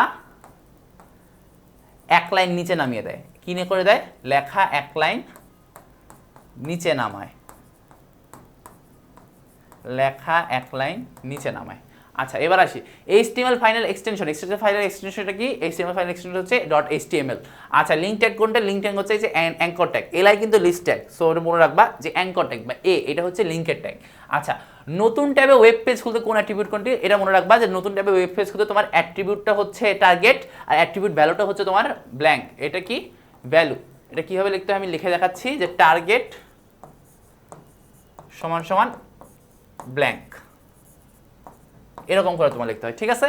আচ্ছা, এবার আসি যে HTML কোড প্যারাগ্রাফ। আচ্ছা, শুরু করছি A সুপারস্ক্রিপ্ট 2, তার মানে কি A এর উপরে 2, তারপর সুপারস্ক্রিপ্ট শেড B সাব 2, তার মানে কি B আছে, তারপর কি সাব 2, তার মানে কি সাবস্ক্রিপ্ট 2, তাহলে এই যে এটা হচ্ছে তোমার কি আনসার। আচ্ছা, এবার আসি HTML কোড P অ্যালাইন। আচ্ছা, এখানে অ্যাট্রিবিউটের ভ্যালু কোনটা? এই যে এই মাঝখানটা হচ্ছে কি তোমার ভ্যালু, তার মানে কি তোমার অ্যাট্রিবিউটের ভ্যালুটা হচ্ছে সেন্টার। আচ্ছা, এবার আসি যে এই রং এরকম একটা কালার কোড দিয়ে দিতে পারে। কালার কোড নিয়ে আমার একটা ভিডিও আছে, যদি কেউ টাইম পাও ইউটিউবে প্লেলিস্টে গেলে দেখবা, একটা ছোট একটা ভিডিও কীভাবে কালার কোড হয় বুঝাই রাখছি, বাট এখন তোমাদের বোঝা দরকার নেই। তোমরা জানবা এই সব কয়টা এফ হলে সেটা হচ্ছে সাদা, আবার সব কয়টা যদি জিরো হয়, 6টা জিরো যদি আসে, ইন দ্যাট কেস সেটা হচ্ছে তোমার কালো। প্রথম দুইটা যদি এফ হয়, বাকিগুলো যদি তোমার জিরো হয়, সেটা হচ্ছে তোমার RGBর প্রথমটা। আর তা ধরো প্রথম দুইটা জিরো, তারপরের দুইটা এফ, তারপরের দুইটা জিরো, এটা হচ্ছে RGBর মাঝেরটা, তার মানে হচ্ছে গ্রিন। আর পরের লাস্টেরটা হচ্ছে তোমার ধরো সব কটা জিরো, লাস্টেরটা খালি এফ, ইন দ্যাট কেস সেটা হচ্ছে তোমার RGB, লাস্টের বি ব্লু, ঠিক আছে? এগুলো কালার করে মনে রাখলেই তোমার এই টপিক পেইন নেই আর, ঠিক আছে? এগুলো তুমি জাস্ট মুখস্থ করে রাখো, আর কিছু রাখবে না। আর যদি কেউ থিওরি বুঝতে চাও, প্লেলিস্টে চাও, কিন্তু ওটা কিন্তু মেনশন করা আছে, তাই তো? আচ্ছা, এবার আসি যে ইউএল টাইপ ডিস্ক। আচ্ছা, উদ্দীপকের আউটপুট হবে, আচ্ছা ডিস্ক মানে তোমার বোঝায় হচ্ছে এইটা, আর এটা মানে বোঝায় সার্কেল। এটা মানে কি বোঝায়? এটা মানে বোঝায় সার্কেল। তার মানে তোমার কি, যখন তুমি আনঅর্ডার লিস্টের টাইপ ডিস্ক দিতেছো, তখন কি তুমি অবশ্যই এরকম ভরাট বৃত্ত পাবা, ওকে? আচ্ছা, এবার আসি HTML এ ইমেজ ফরম্যাট সাপোর্ট করে হচ্ছে তোমার গিফ, PNG আর JPG, ঠিক আছে? HTML এ ইমেজ ফরম্যাট সাপোর্ট করে কোনটা? গিফ, PNG, JPG, তিনটাই সাপোর্ট করে, ওকে? আচ্ছা, এবার আসি উদ্দীপকের টেবিলটি তৈরি করতে HTML কোডে কল স্প্যান ও রো স্প্যান মান হবে। দেখো কল স্প্যান মানে কি, তো কয়টা কলাম নিয়ে হয়েছে দেখো, এখানে কি তোমার কল স্প্যান সেলটা হচ্ছে এইটা, আর রো স্প্যান সেলটা হচ্ছে এখানে। এখানে কি কয়টা রো মিলে একটা সেল হয়েছে, আর এখানে কি কয়টা কলাম মিলে একটা সেল হয়েছে। এখানে দেখো কয়টা কলাম মিলে হয়েছে, একটা, দুইটা, তিনটা, চারটা, তার মানে কি এখানে কল স্প্যান কত? কল স্প্যান হচ্ছে 4। আর এখানে দেখো কয়টা রো নিয়ে হয়েছে, একটা, দুইটা, তিনটা, তার মানে কি এখানে রো স্প্যান কত? রো স্প্যান হচ্ছে তোমার 3। রো স্প্যান কত? রো স্প্যান হচ্ছে 3, তার মানে 4, 3, এই যে গ হচ্ছে তোমার আনসার, তাই তো? আচ্ছা, এবার আসি স্টাইল অ্যাট্রিবিউটের ক্ষেত্রে নিচে কোনটি? স্টাইল অ্যাট্রিবিউটের নিচে হচ্ছে তোমার অ্যাপ্লিকেবল হচ্ছে এই যে deep style, colour red, float হচ্ছে। আচ্ছা, এই যে এই ফরম্যাটটা হচ্ছে কারেক্ট, তার দুইটা কি এই ফরম্যাটে আসবে? দেখো এখানে কোথায় আসছে, এই দেখো এইটা হচ্ছে এই ফরম্যাটে আসছে, তার মানে কি তোমার গ হচ্ছে কারেক্ট, ওকে? আচ্ছা, এবার দেখি ওয়েবসাইট হোস্টিং করে কোথায় রাখা হয়? ওয়েবসাইট হোস্টিং করে তোমার হচ্ছে সার্ভারে রাখা হয়, খুব স্বাভাবিকভাবেই। 4 অধ্যায়টিকেও কি প্রায় শেষ। আচ্ছা, এবার পঞ্চম অধ্যায় আসি। নিম্ন গতি থেকে উচ্চ গতির সঠিক ক্রম কোনটি? এটা হচ্ছে মেমোরির ক্রম, ঠিক আছে? কোনটা সবচেয়ে দ্রুত গতির মেমোরি, কোনটা সবচেয়ে ধীর গতির মেমোরি, বা এগুলোর ভিতরে কোনটা সবচেয়ে দ্রুত গতি, কোনটা সবচেয়ে ধীর গতি? ভার্চুয়াল, এখানে তোমার তিনটা জিনিস আছে, ভার্চুয়াল মেমোরি, রেজিস্টার আর র্যাম। এর ভিতরে ভার্চুয়াল মেমোরি হচ্ছে সবচেয়ে বেশি ধীর গতি, তারপরে র্যাম, তারপর হচ্ছে রেজিস্টার, ঠিক আছে? এই দেখো সব নিম্ন গতি থেকে উচ্চ গতি চাইছে, তার মানে কি সবার আগে নিম্ন গতি, তারপর মাঝের গতি, তারপর হচ্ছে উচ্চ গতি, তার মানে কি এটা তোমার আনসার, ঠিক আছে? ভার্চুয়াল গতি মেমোরি হচ্ছে সবচেয়ে স্লো, র্যাম তার থেকে একটু ফাস্ট, আর রেজিস্টার কি তার থেকে আরও বেশি ফাস্ট। আচ্ছা, এবার আসি সরাসরি কম্পিউটারের সাথে সংযোগ স্থাপন করা কোনটি? এটা তোমার তৈরি করা হচ্ছে মেশিন ভাষা। কারণ কি, মেশিন ভাষার হচ্ছে ভাষাটা হচ্ছে 0 আর 1, আর কম্পিউটার ভাষা কি 0 আর 1, তো যে তোমার ভাষায় কথা হবে তার সাথে কি সরাসরি সম্পর্কটা তৈরি হবে, রাইট? আচ্ছা, এবার আসি উচ্চ স্তরের ভাষায় লেখা কোডকে মেশিন কোডে রূপান্তর করার জন্য কোনটি? মানে কি তুমি একটা ভাষায় কোড লিখছো, সেটা কি তোমাকে মেশিন কোড রূপান্তর করতে হবে, তার মানে কি সেই ইন্টারপ্রেটার, তাই তো? বা তোমার কি অনুবাদক প্রোগ্রামে তোমার ইন্টারপ্রেটার তো আছেই, কম্পাইলার হচ্ছে তোমার সি ল্যাঙ্গুয়েজকে ইন্টারপ্রেট করে, আর অ্যাসেম্বলার হচ্ছে কি অ্যাসেম্বলি ল্যাঙ্গুয়েজকে করে। তো এখানে কি তোমার হচ্ছে ঘ, আনসার হচ্ছে ঘ, ঠিক আছে? আচ্ছা, এবার আসি প্রোগ্রামিংয়ের ক্ষেত্রে ইনপুট বা আউটপুট চিহ্নের জন্য, তোমরা কি জানো না ইনপুট বা আউটপুটের জন্য কোনটা? এই যে সামান্তরিক, এটার জন্য কোনটা? এটা হচ্ছে ক্যালকুলেশনের জন্য, রাইট? এটা হচ্ছে কি ক্যালকুলেশনের জন্য। আচ্ছা, এটা কি? এটা হচ্ছে কন্ডিশন বা ডিসিশন মেকিং এর জন্য। কন্ডিশন বই যে ইফ টিপ চলে আসে এখানে, আর এই গোলটা কি? গোলটা হচ্ছে তোমার জাস্ট কানেক্টর বা সংযোগ চিহ্ন। আচ্ছা, এবার আসি প্রোগ্রামে কোন ধরনের ভুলের জন্য কম্পিউটার বার্তা দেয়। প্রোগ্রামে শুধুমাত্র সিনট্যাক্স ভুলের জন্য কম্পিউটার বার্তা দিয়ে বলে যেখানে একটা ভুল হয়েছে, তাছাড়া অন্যগুলো ক্ষেত্রে কিন্তু বলেও না। ওকে, আচ্ছা এবার আসি ক্যারেক্টার ইনপুট দেওয়া যায় কোনটি দিয়ে, ক্যারেক্টার ইনপুট দেওয়া যায় তোমার %c দিয়ে। আচ্ছা এবার আসি ডাবল টাইপের ডেটা মেমোরিতে কত বাইট জায়গা খায়, এরকম মনে রাখবা। ডাবল যায় তোমার হচ্ছে 8 বিট, 8 বাইট, ঠিক আছে 8 বাইট। তোমার হচ্ছে হ্যাঁ ডাবলের জন্য 8 বাইট, আর হচ্ছে তোমার ইন্টিজারের জন্য তোমার হচ্ছে 4 বাইট বা 2 বাইট, এরকম একটু চেক করে নেবা। একটা টেবিল তোমার এসে দেওয়া আছে, আমি দেখি প্রোভাইড করে দেবো অনেক। আচ্ছা নিচের কোনটি চলক তোমার চলকের নাম নাম্বার দিয়ে শুরু হতে পারবে না, এটা বাদ। আর ক্যার হচ্ছে একটা কিওয়ার্ড, সেটাও বাদ। তবে আনসারটা কি, এই ঘ হচ্ছে তোমার সঠিক চলক। আচ্ছা এবার আসি যে নিচের কোনগুলো সঠিক কিওয়ার্ড। নিচের হচ্ছে ডাবল আর 4 হচ্ছে কিওয়ার্ড, স্ক্যান কোনো কিওয়ার্ড না। স্ক্যান এফ হচ্ছে একটা ফাংশন, কিন্তু স্ক্যান কি কোনো কিওয়ার্ড না। সো তোমার আনসারটা কি গ। আচ্ছা এবার আসি যে হচ্ছে উদ্দীপকের প্রোগ্রামটিতে এইচএসসি এক্সাম কতবার হচ্ছে প্রদর্শিত হবে। দেখো তোমার হচ্ছে লুপে, দেখো এই লুপটা শুরু হচ্ছে 1 দিয়ে, চলবে 6 পর্যন্ত, এক এক করে বাড়বে। তার মানে 1 2 3 4 5 6, তার মানে কি 6 বার প্রিন্ট হবে এইচএসসি এক্সাম। দেখো প্রিন্ট এফ এইচএসসি 6 বার প্রিন্ট হবে, কিন্তু দেখো এই যে 4 এর ক্ষেত্রে বলতেছে কি কন্টিনিউ। কন্টিনিউ মানে কি লাফ মারা, তোমার তখন কাজটা করবে না। তার মানে কি এই যে 4 এর ক্ষেত্রে তোমার কাজটা কি হবে না। তার মানে কতবার প্রিন্ট হবে, 1টা 2টা 3টা 4টা 5টা, তার মানে কি 5 বার প্রিন্ট হবে, রাইট, 5 বার প্রিন্ট হবে। আচ্ছা এবার আসি যে হচ্ছে উদ্দীপকের প্রোগ্রামটি রান করলে বি এর মান কত হবে। এই দেখো প্রথমে ধরে নিয়েছে এ 3 আর বি, বি এর মান কিন্তু ধরে নেই, বি পরে ধরেছে 2 ইন্টু এ, তার মানে কি 2 ইন্টু 3 মানে কি বি এর মান হচ্ছে 6। তাহলে এখানে প্রিন্ট হবে কত, বি এর মান প্রিন্ট হবে 6। এটা সহজ এমসিকিউ ছিল। আচ্ছা ওয়াইল লুপের শর্ত কখন পরীক্ষা করা হয়। ওয়াইল লুপের শর্ত লুপের শুরুতে প্রমাণ করা হয়। এবার তোমাকে জিজ্ঞেস করলাম ফল লুপের শর্ত কখন পরীক্ষা করা হয়। এটাও তখনই আনসারটা হবে লুপের শুরুতে, কিন্তু ডু ওয়াইলেরটা তোমার চেক করা হয়, ডু ওয়াইলেরটা লুপের লাস্টে চেক করা হয়, লুপের শেষে চেক করা হয়, লুপের শেষে। এটা মনে রাখবে, এই এমসিকিউ কিন্তু আসতে পারে, যেহেতু এটা এর আগে আসছে, এবার অ্যাকচুয়াল যে মেইনটা আসবে, যে এটাই কিন্তু তোমার আলাদা, ওয়াইল লুপ কিন্তু আলাদা না। অনেকে হয়তো কনফিউজ হয়ে লুপের শেষে দিয়ে দিচ্ছে, কিন্তু ডু ওয়াইলটা কিন্তু অ্যাকচুয়ালি লুপের শেষে চেক করা হয়। আচ্ছা এবার আসি সি ভাষায় সমজাতীয় ডেটা সংরক্ষণের জন্য কোনটি ব্যবহার করা হয়। সি ভাষায় সমজাতীয় ডেটা সংরক্ষণের জন্য তোমার অ্যারে ব্যবহার করা হয়। ওকে আচ্ছা এবার আসি সি ভাষায় প্রোগ্রামিং ভাষা কোনটা। সি প্রোগ্রামিং ভাষা হলো একটা কেস সেন্সিটিভ ভাষা, ট্রু। এখানে ছোট হাতে বড় হাতে সেম জিনিস না। আচ্ছা মধ্যম স্তরের ভাষা এটা ট্রু, উচ্চতর ভাষা সম্ভব না। দুইটাকে একসাথে সম্ভব হতে পারে। সি যদি তোমার কাছে যদি দুইটাই অপশন থাকে, মধ্যম স্তর নাকি উচ্চ স্তর, তুমি অলওয়েজ মধ্যম স্তরে দেখাবা। তো আনসারটা কি হবে, আনসারটা হবে ক। ওকে আচ্ছা এবার আসি যে আউটপুট স্টেটমেন্ট কি। আউটপুট স্টেটমেন্ট হচ্ছে তোমার হচ্ছে মনিটর শো করবে, মনিটর শো করার মধ্যে তোমার প্রিন্টএফ আছে, পুটএস আছে। পুটএস হচ্ছে তোমার স্ট্রিংকে আউটপুট দেয়। এটা কি আউটপুট দেয়, স্ট্রিংকে। এই গেটেস তোমার হচ্ছে স্ট্রিংকে ইনপুট নেয়, এটা কি, এটা হচ্ছে ইনপুট স্টেটমেন্ট। তাহলে তোমার আউটপুট স্টেটমেন্ট কোনটা, আউটপুট স্টেটমেন্ট হচ্ছে তোমার 1 and 3। আচ্ছা লাইব্রেরি ফাংশন কি, লাইব্রেরি ফাংশন তোমার আগে থেকে তৈরি করে রাখা হয় একটা বিশেষ ধরনের স্টেটমেন্ট। তাহলে তোমার আনসারটা হচ্ছে খ। ওকে শুধুমাত্র গাণিতিক কাজে লাইব্রেরি ফাংশন ব্যবহার করা হয় না, লাইব্রেরি ফাংশন অনেক আলাদা অনেক কাজে তোমার ব্যবহার করা হয়, ঠিক আছে। আচ্ছা বিশেষ স্টেটমেন্টটা মনে হয় অ্যাপ্রোপ্রিয়েট না, কারণ কি বিশেষজ্ঞ, এটা তো বেশ ইজি, এটা তো বিশেষ কিছু নাই। তো তুমি এখানে তুমি আনসার দিবে হচ্ছে ক, ঠিক আছে, বিশেষ না, শুধুমাত্র পূর্ব থেকে তৈরিকৃত বিভিন্ন বিষয়বস্তু। আচ্ছা তাহলে আমাদের পঞ্চম অধ্যায় শেষ, আমাদের কিন্তু মেইন পার্ট শেষ। এখন আমরা সেই শর্ট সিলেবাসের বাইরে আসতেছি। আমার প্রেডিকশন এই অধ্যায় থেকে এবছর তুমি 2 থেকে 3টা এমসিকিউ আশা করতে পারো। কয়টা এমসিকিউ আশা করতে পারো, 2 থেকে 3টা। আচ্ছা কোন ডেটাবেসের ভিত্তি, ডেটাবেসের ভিত্তি হচ্ছে তোমার ফিল্ড, ঠিক আছে। ডেটাবেসের ভিত্তি কি, ডেটাবেসের ভিত্তি হচ্ছে ফিল্ড। আচ্ছা এবার আসি ডেটা টেবিলে ইমেজ সংযোজনের জন্য কোন ধরনের ডেটা ব্যবহার করতে হয়। ডেটা টেবিলে ইমেজ সংযোজনের জন্য তোমার হচ্ছে ইমেজ সংযোজন করবে, তাই তো। তাহলে মানে কি ওএলই অবজেক্ট, এটা হচ্ছে এই যে ওএলই পূর্ণরূপটা কি লিখে দিই, ওএলই পূর্ণরূপটা হচ্ছে অবজেক্ট লিঙ্কিং অ্যান্ড এমবেডিং, ঠিক আছে। আচ্ছা এবার আসতেছি টেবিল থেকে শর্ত সাপেক্ষে ফিল্ডগুলো খুঁজে নেওয়ার জন্য কোন ধরনের কোয়েরি ব্যবহার করা হয়। শর্ত সাপেক্ষে খোঁজার জন্য তোমার হচ্ছে সিলেক্ট কোয়েরি ব্যবহার করা হয়, ঠিক আছে। খুঁজে তোমাকে দেখাবে, এর জন্য সিলেক্ট। সিলেক্ট মেইনলি কি, সিলেক্ট কোয়েরিটা মেইনলি হচ্ছে দেখার জন্য ইউজ করা হয়। আচ্ছা নিচে কোন ফিল্ডের উপরে ইন্ডেক্স করা হয় না, কখনো লজিক্যাল ফিল্ডের উপরে ইন্ডেক্স করা হয় না, কারণ লজিক্যাল মানে হচ্ছে ইয়েস আর নো, অথবা 0 অথবা 1, ঠিক আছে, অথবা ট্রু অথবা ফলস। সো দুইটা মাত্র, দুইটার ভিতর তুমি মানে পসিবল আনসারই দুইটা, এই দুইটার ভিতর তুমি আবার কি ইন্ডেক্স করবা, তাই তো, ইউনিকনেস নাই। আচ্ছা এবার আসি নিচের কোনটি ডেটা এনক্রিপশনের অংশ নয়। ডেটা এই যে প্লেন টেক্সট হচ্ছে ডেটা এনক্রিপশনের অংশ, একটা এনক্রিপশনের আগে যে টেক্সট থাকে সেটা হচ্ছে প্লেন টেক্সট। সাইফার টেক্সটটা হচ্ছে তোমার ওই যে এনক্রিপশনের পরের টেক্সট, আর অ্যালগরিদম হচ্ছে যে নিয়ম মেনে এনক্রিপশন করা হয়। প্যারিটি বিট কোনোভাবে এখানে অংশ না, প্যারিটি বিট হচ্ছে তোমার 3 অধ্যায়ের 3rd চ্যাপ্টার তোমার হচ্ছে আস্কি কোডের অংশ। কিসের অংশ, আস্কি কোডের অংশ। আস্কি কোডে আস্কি 7 কোডে একটা করে প্যারিটি বিট থাকে, ঠিক আছে। আচ্ছা এবার আসি আরডিবিএমএস সফটওয়্যার কি, বা এই আরডিবিএমএস পূর্ণরূপ কি? আরডিবিএমএস এর পূর্ণরূপটা হচ্ছে relational database management software. RDBMS পূর্ণরূপ কি? Relational database management software. এখানে তোমার বুঝতে হবে এমএস এক্সেল কিন্তু ডেটাবেসের মতো হলেও কখনো এটা আরডিবিএমএস সফটওয়্যার না। আরডিবিএমএস সফটওয়্যার তোমার অ্যাক্সেস আর হচ্ছে এসকিউএল। সো তোমার এখানে কি খ আনসার। আর হচ্ছে এসকিউএল লাইট আছে একটা, এসকিউএল লাইট, এটা হচ্ছে তোমার একমাত্র ফ্রি সফটওয়্যার, এটা মনে রাখবা, এটা এমসিকিউতে আসতেই পারে। আচ্ছা, ইন্ডেক্স করা যায় কোনটার উপর? ইন্ডেক্স করা যায় একটা ফিল্ডের উপর, দুটো ফিল্ডের উপর, একাধিক ফিল্ডের উপর। হ্যাঁ, ইন্ডেক্স একাধিক ফিল্ডের উপর করা যায়, ঠিক আছে, একাধিক মানে তো দুইটার উপর করা যাবেই, তাই তো?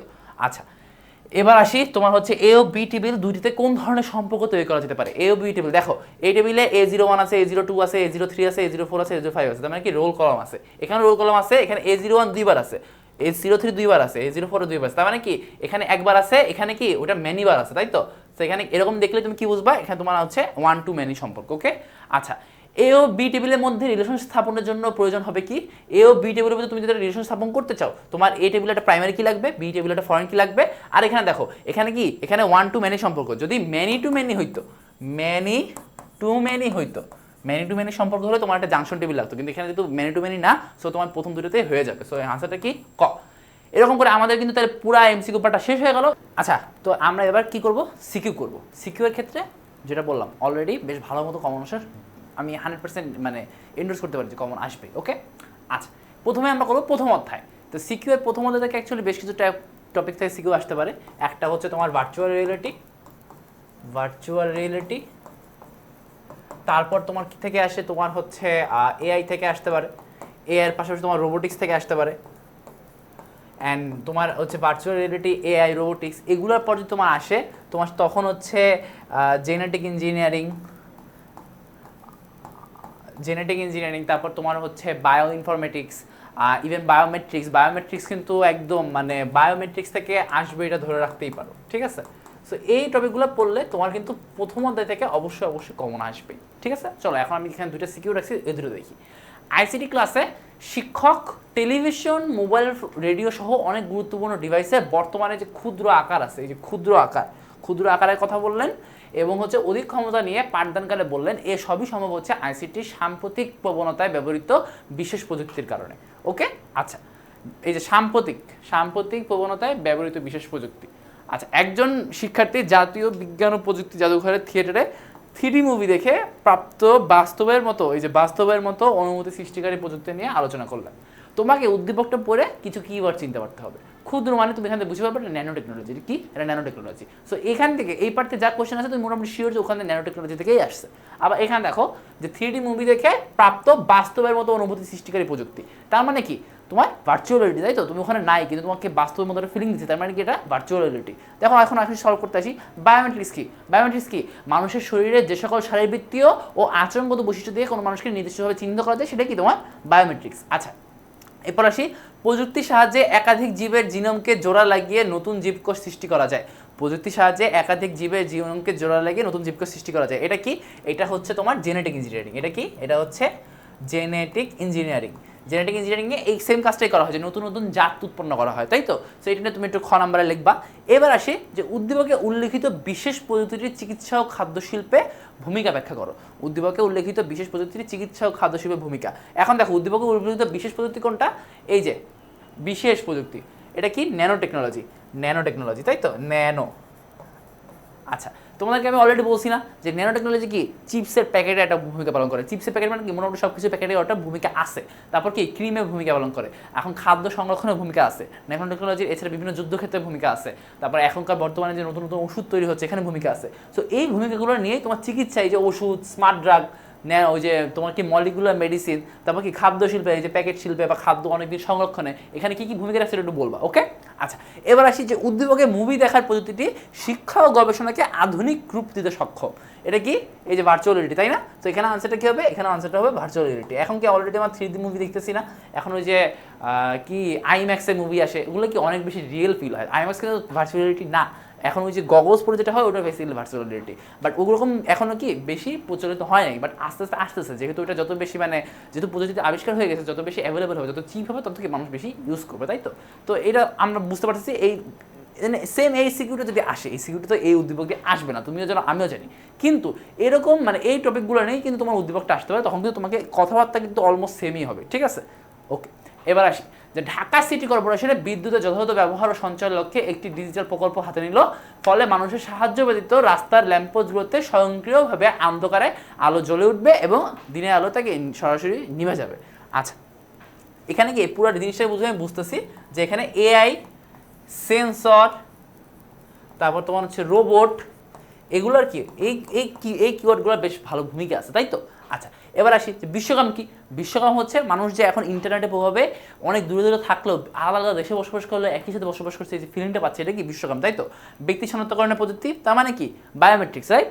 আচ্ছা, এবার আসি উদ্দীপকে অনুসারে ল্যাম্পপোস্টগুলোতে বিদ্যুৎ সঞ্চারের জন্য তুমি কী ধরনের পদক্ষেপ গ্রহণ করবে, এটা আসতেছি। দাঁড়াও, আর্টিফিশিয়াল ইন্টেলিজেন্স ঢাকা সিটি কর্পোরেশনের জন্য অন্যতম সহায়ক। এই দুই ক্ষেত্রে তোমার বেসিক্যালি এআই ব্যাখ্যা করতে হবে। এআই কি, এআই বর্তমানে কী কাজ করতেছে, এআইকে আমরা নতুন কীভাবে ব্যবহার করতে পারি, এগুলো নেই তোমার এই পুরো সিকিউরিটা। অ্যান্ড এবছরের জন্য তোমার এআই কিন্তু একটা বেশ ইম্পর্ট্যান্ট টপিক। কেন ইম্পর্ট্যান্ট আমি বলি। এখন কি সবাই আমরা জানি যে এখন তোমরা অলরেডি দেখছো যে অনেক সময় পরীক্ষায় এআই ইউজ করতেছে, চ্যাটজিপিটি ইউজ করতেছে, জেমিনি ইউজ করতেছে, এগুলো কি ধরা খাচ্ছে, তাই তো? অ্যান্ড এটা অবশ্যই টিচাররাও জানে, টিচাররা তোমাদের সাথে আয়রনি করার জন্য এআই থেকে সিকিউরিটি দিতে পারে, ঠিক আছে? সো এআইটা একটু ভালো মতো পড়ো, এটা যাতে লিখতে পারো, 1.5-2 পেজ করে যাতে লিখতে পারো, ওকে? আচ্ছা, এবার আসি তোমার হচ্ছে এই যে গতে, যে তুমি কি ধরনের মানে তুমি কি ধরনের পদক্ষেপ গ্রহণ করবে। অলরেডি তোমার দিনে জ্বলবে রাতে জ্বলবে না, রাতে জ্বলবে দিনে জ্বলবে না, এই পদক্ষেপ অলরেডি এআই দিয়ে তুমি করছো। এখানে আমি তোমাদের জন্য একটা সলিউশন দিতে পারি যে তুমি এমনভাবে একটা সেন্সর আর এআই ইউজ করে তুমি এমন একটা সিস্টেম বাতির তৈরি করলা যে বাতির একটা রেঞ্জ থাকবে, ওই রেঞ্জের ভিতরে যখন মানুষ আসবে তখন বাতিটা জ্বলবে, যখন ওই রেঞ্জের ভিতরে কোনো মানুষ কেউ থাকবে না তখন বাতিটা কি জ্বলবে না। সো এরকম একটা তুমি হচ্ছে বিদ্যুৎ সঞ্চয়ের জন্য কি এরকম একটা সিস্টেম করতে পারো, সেক্ষেত্রে কি তোমার কারেন্টটা সাশ্রয় হবে, রাইট? আচ্ছা, তো এরকম করে আমরা তোমার হচ্ছে প্রথমত সিকিউ থেকে মোটামুটি এরকম টাইপই আশা করতে পারো। অ্যান্ড আমি যারা আসলে প্রথমত থেকে কম লোকজন হচ্ছে সিকিউ লেখার পক্ষে থাকে, অনেকে যারা একটু মোটামুটি পড়াশোনা করতে ভাবে যে না প্রথম থেকে লিখবো না, কিন্তু প্রথম অধ্যায় লেখার জন্য খারাপ অপশন না। তোমার যদি প্রশ্ন অন্যটা কঠিন চলে আসে তাহলে তুমি এখান থেকে লিখতে পারো, সেই প্রিপারেশনটা রাখো, ওকে? আচ্ছা, এবার আসি দ্বিতীয় অধ্যায়। দ্বিতীয়তে তোমার কিন্তু সিকিউয়ে একটা আসবে হচ্ছে তোমার তারের বিভিন্ন তুলনা, যে কোন তার ভালো কোন তার খারাপ। তারপর তোমার টপোলজি থেকে আসবে একটা, অবশ্যই টপোলজি থেকে আসবে। তারপর ধরো তোমার ওই যে প্যান, তারপর হচ্ছে ল্যান, এখান এই সব জায়গা থেকে আসবে, pan, LAN, man, can, one, তাই তো? আচ্ছা, এইসব জায়গা থেকে আসবে। এছাড়া তোমার হচ্ছে ক্লাউড কম্পিউটিং থেকে আসতে পারে, ক্লাউড কম্পিউটিং থেকে আসার পর তোমার হচ্ছে আরেকটা কি, ওই যে data distribution method, data distribution method, mode, data হচ্ছে তোমার আরও যে কয়েকটা হচ্ছে মোড আছে, ডেটা ট্রান্সমিশন মোড আছে। সো এগুলো নিয়ে একটু কথাবার্তা আছে, ওকে? সো এইসব জায়গা থেকে নর্মালি আসবে, এগুলো থেকে বাইরে আসার চান্স কম। আচ্ছা, এছাড়া তোমার হচ্ছে ওই তারবিহীন মাধ্যম কয়েকটা আছে, এগুলো থেকে তুমি একটু দেখবা। তুমি নিজে ধরো আমার এই যে দিলাম 20টা সিকিউ করালাম, তারপর তুমি কনফিডেন্ট ফিল করলা না হচ্ছে না, এগুলো হবে না, আমার আরও করা লাগবে। ইন দ্যাট কেস তুমি এই টপিকগুলো থেকে করার চেষ্টা করবো, ওকে? চলো এবার দ্বিতীয় সিকিউগুলো দেখি। প্রথম সিকিউরিটি আছে যে সুমাইয়া তার অফিসে পাশে বসা বন্ধুর সাথে বিনা খরচে তথ্য শেয়ারিং করছিল, বিনা খরচে পাশে বসা বন্ধুর সাথে। আচ্ছা, এমন সময় পাশে বিল্ডিং থেকে তার সহকর্মী একটি ফাইলের তথ্য দেখতে চাইলে সে নিজের সিটে বসেই নিজস্ব নেটওয়ার্ক ব্যবস্থায় তোমার হচ্ছে সহকর্মী কম্পিউটার পাঠাতে দেয়। এখানে ইম্পর্টেন্ট যে পাশের বিল্ডিং থেকে, ঠিক আছে? আচ্ছা, পরবর্তীতে সুমাইয়া ফাইলের তথ্য বিদেশে অবস্থানরত বায়ারের কাছে তাৎক্ষণিকভাবে প্রেরণ করে। আচ্ছা, এবার ধর প্রথমেই লিখছে যে ওয়াইফাই কি, ওয়াইফাই পুনরূপ বলবা ওয়্যারলেস ফিডেলিটি, পুনরূপটা কি, পুনরূপটা হচ্ছে ওয়্যারলেস ফিডেলিটি, ঠিক আছে? আচ্ছা, এবার পরেরটা কি আছে, কোন কেবল দ্বারা সবচেয়ে দ্রুত তথ্য পাঠানো যায়। এটা আমি আনসারটা বলে দিচ্ছি, এটা এমসিকিউর জন্য তোমার এই সেম জিনিসটা আসতেই পারে, যে এটা হচ্ছে অলওয়েজ আনসারটা হচ্ছে অপটিক্যাল ফাইবার, ঠিক আছে? ফাইবার অপটিক্যালকে বলবো অপটিক্যাল ফাইবার। আচ্ছা, এবার আছে তথ্য শেয়ারিংয়ে সুমাইয়া কর্তৃক ব্যবহৃত নেটওয়ার্ককে ব্যাখ্যা করো। এখন তোমরা না অনেকেই উদ্দীপকটা পড়ে, বা আমার নিজেরও প্রথমে উদ্দীপকটা পড়ে মনে হচ্ছিল এটা মনে হয় ক্লাউড কম্পিউটিং, বাট এখানে ইম্পর্টেন্ট ক্লাউড কম্পিউটিং কিন্তু দূরে দূরে বসে হয়। ক্লাউড কম্পিউটিং তোমার বন্ধু কিন্তু পাশে বসা লাগে না, পাশে যেহেতু বসে আছে। আমি তোমাদেরকে বলি রুমের ভিতরে একটা নেটওয়ার্ক হচ্ছে প্যান, আর তোমার একটা বিল্ডিং, এটা অলরেডি বলছি তোমাদের। বিল্ডিং কি? বিল্ডিং হচ্ছে তোমার ল্যান, ধরো একসাথে অনেকগুলো বিল্ডিং, ইন দ্যাট কেস হচ্ছে ক্যান বা ক্যাম্পাস এরিয়া নেটওয়ার্ক, তাই তো? আচ্ছা, এখন দেখো সুমাইয়া কর্তৃক ব্যবহৃত নেটওয়ার্ক, তার মানে কি পাশাপাশি বন্ধুর সাথে বিনা খরচে। আচ্ছা, তার মানে কি যেহেতু পাশাপাশি বন্ধুর সাথে, তার মানে কি অবশ্যই সুমাইয়া প্যান নেটওয়ার্ক ব্যবস্থা ইউজ করছে। অ্যান্ড বিনা খরচ বলতে এখানে বোঝানো হয়েছে যে প্যান নেটওয়ার্ক তোমার ব্লুটুথ টেকনোলজি ইউজ করে। এটা মনে রাখবা যে প্যান নেটওয়ার্ক কিন্তু অনেক সময় ব্লুটুথ টেকনোলজি ইউজ করে করা হয়। তোমরা সবাই ব্লুটুথ চালাইছো না? ব্লুটুথে কি টাকা পয়সা লাগে? ব্লুটুথ একটা ফ্রি সার্ভিস, ব্লুটুথ সব ডিভাইসের সাথে এখন ফ্রিতেই দিয়ে দেয়। সো তোমার ব্লুটুথকে একটা ফ্রিতে তুমি অন্য সাধারণের সাথে কি হচ্ছে কাছাকাছি প্রক্সিমিটিতে থাকলে তুমি তথ্য শেয়ার করতে পারবে, রাইট? আচ্ছা, এবার আসে যে হচ্ছে ফাইলের তথ্য বাড়াতে সুমাইয়া ব্যবহৃত নেটওয়ার্ক দ্বয়ের মধ্যে কোনটি উত্তম? ফাইলের তথ্য বাড়াতে সুমাইয়া ব্যবহৃত নেটওয়ার্ক দ্বয়ের মধ্যে কোনটি উত্তম? আচ্ছা, সুমাইয়া কোনটা ব্যবহার করছে?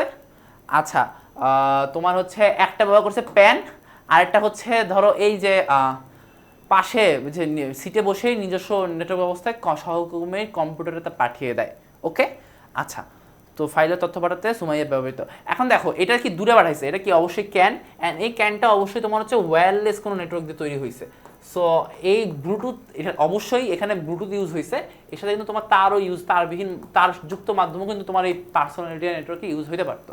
সো এখানে তুমি বলবা যেহেতু এখানে হচ্ছে ক্যান মানে ওই যে সহকর্মীকে পাঠাচ্ছে, সেখানে কি ক্যাম্পাস এরিয়া নেটওয়ার্ক তৈরি হয়েছে। ক্যাম্পাস এরিয়া নেটওয়ার্কে তোমার হচ্ছে বিভিন্ন ধরনের ওয়্যারলেস মাধ্যম মেইনলি ব্যবহার করা হয়। অ্যান্ড এই যে ও যে হচ্ছে বিদেশে অবস্থানরত একজনকে পাঠাবে, ইন দ্যাট কেস অবশ্যই ওয়্যারলেস ইন্টারনেট বা ওয়্যারলেস তথ্য সে তোমার সরবরাহ বা হচ্ছে তোমার পাঠানোর যে সিস্টেম, সেটাকে অবশ্যই তোমার ইউজ করতে হবে। সো অবশ্যই কি এই দ্বিতীয়টা উত্তম, তাই তো? ওটা তুমি বলবা, সমস্যা নাই। এবার আসি যে বিট সিঙ্ক্রোনাইজেশন কি। এই যে ধরো তোমরা ওই যে ডেটা ট্রান্সমিশন মেথডে ট্রান্সমিশন, আমি ইংরেজিতে লিখতেছি, কারো আসলে সমস্যা হওয়া উচিত না, কারণ তোমরা সবাই ইংরেজি পরীক্ষা দিয়ে আসছো একটু আগেই। আচ্ছা, তো ডেটা ট্রান্সমিশন মেথড কি তোমার সিঙ্ক্রোনাস ট্রান্সমিশন আছে না?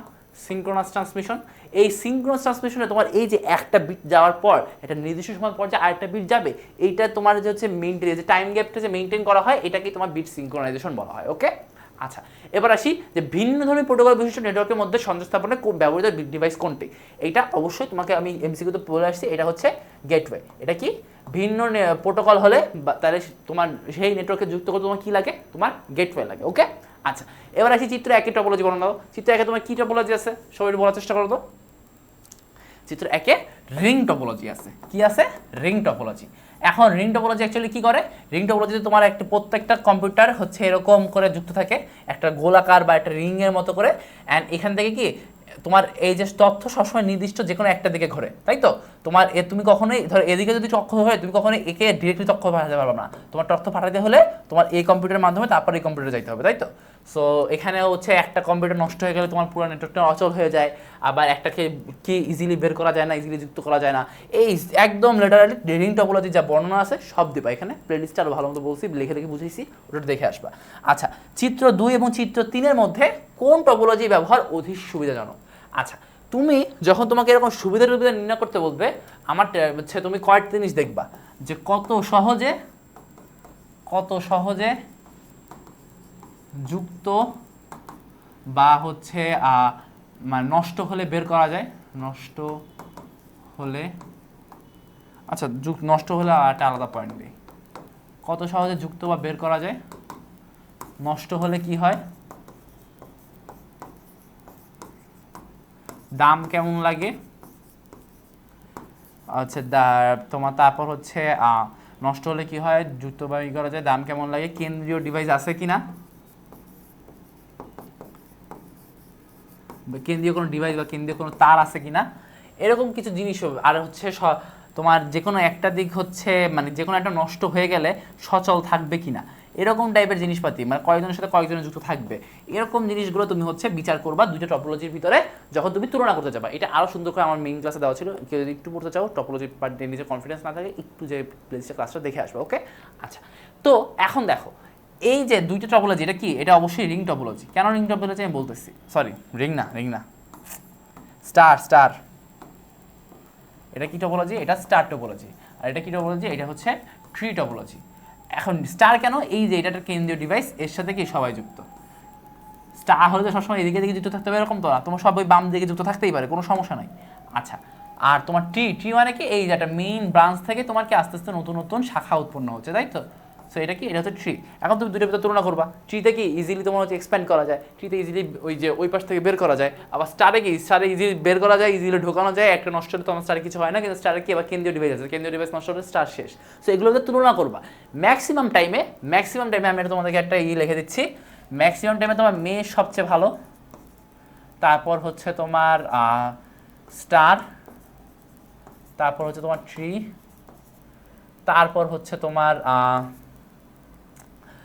বাস, তারপর হচ্ছে রিং। রিং আর কি সবচেয়ে খারাপ, আর এগুলো থেকে সবচেয়ে ভালো হচ্ছে হাইব্রিড। এটা কি হাইব্রিড, ঠিক আছে? দাঁড়াও, দেখা যাচ্ছে না মনে হয়, হ্যাঁ হাইব্রিড। তো হাইব্রিড সবচেয়ে ভালো, এরপরে মেশ, এরপরে স্টার, এরপরে তোমার ট্রি, এরপরে তোমার হচ্ছে বাস, এরপরে তোমার কি রিং, তাই তো?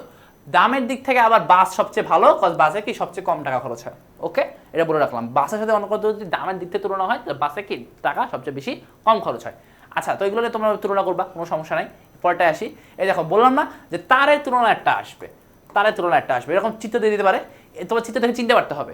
এই দেখো, এই চিত্র দেখে আমি চিনতে পারতেছি যে একটা অক্ষ বরাবর তোমার 4টা কেবল আছে, তাই তো?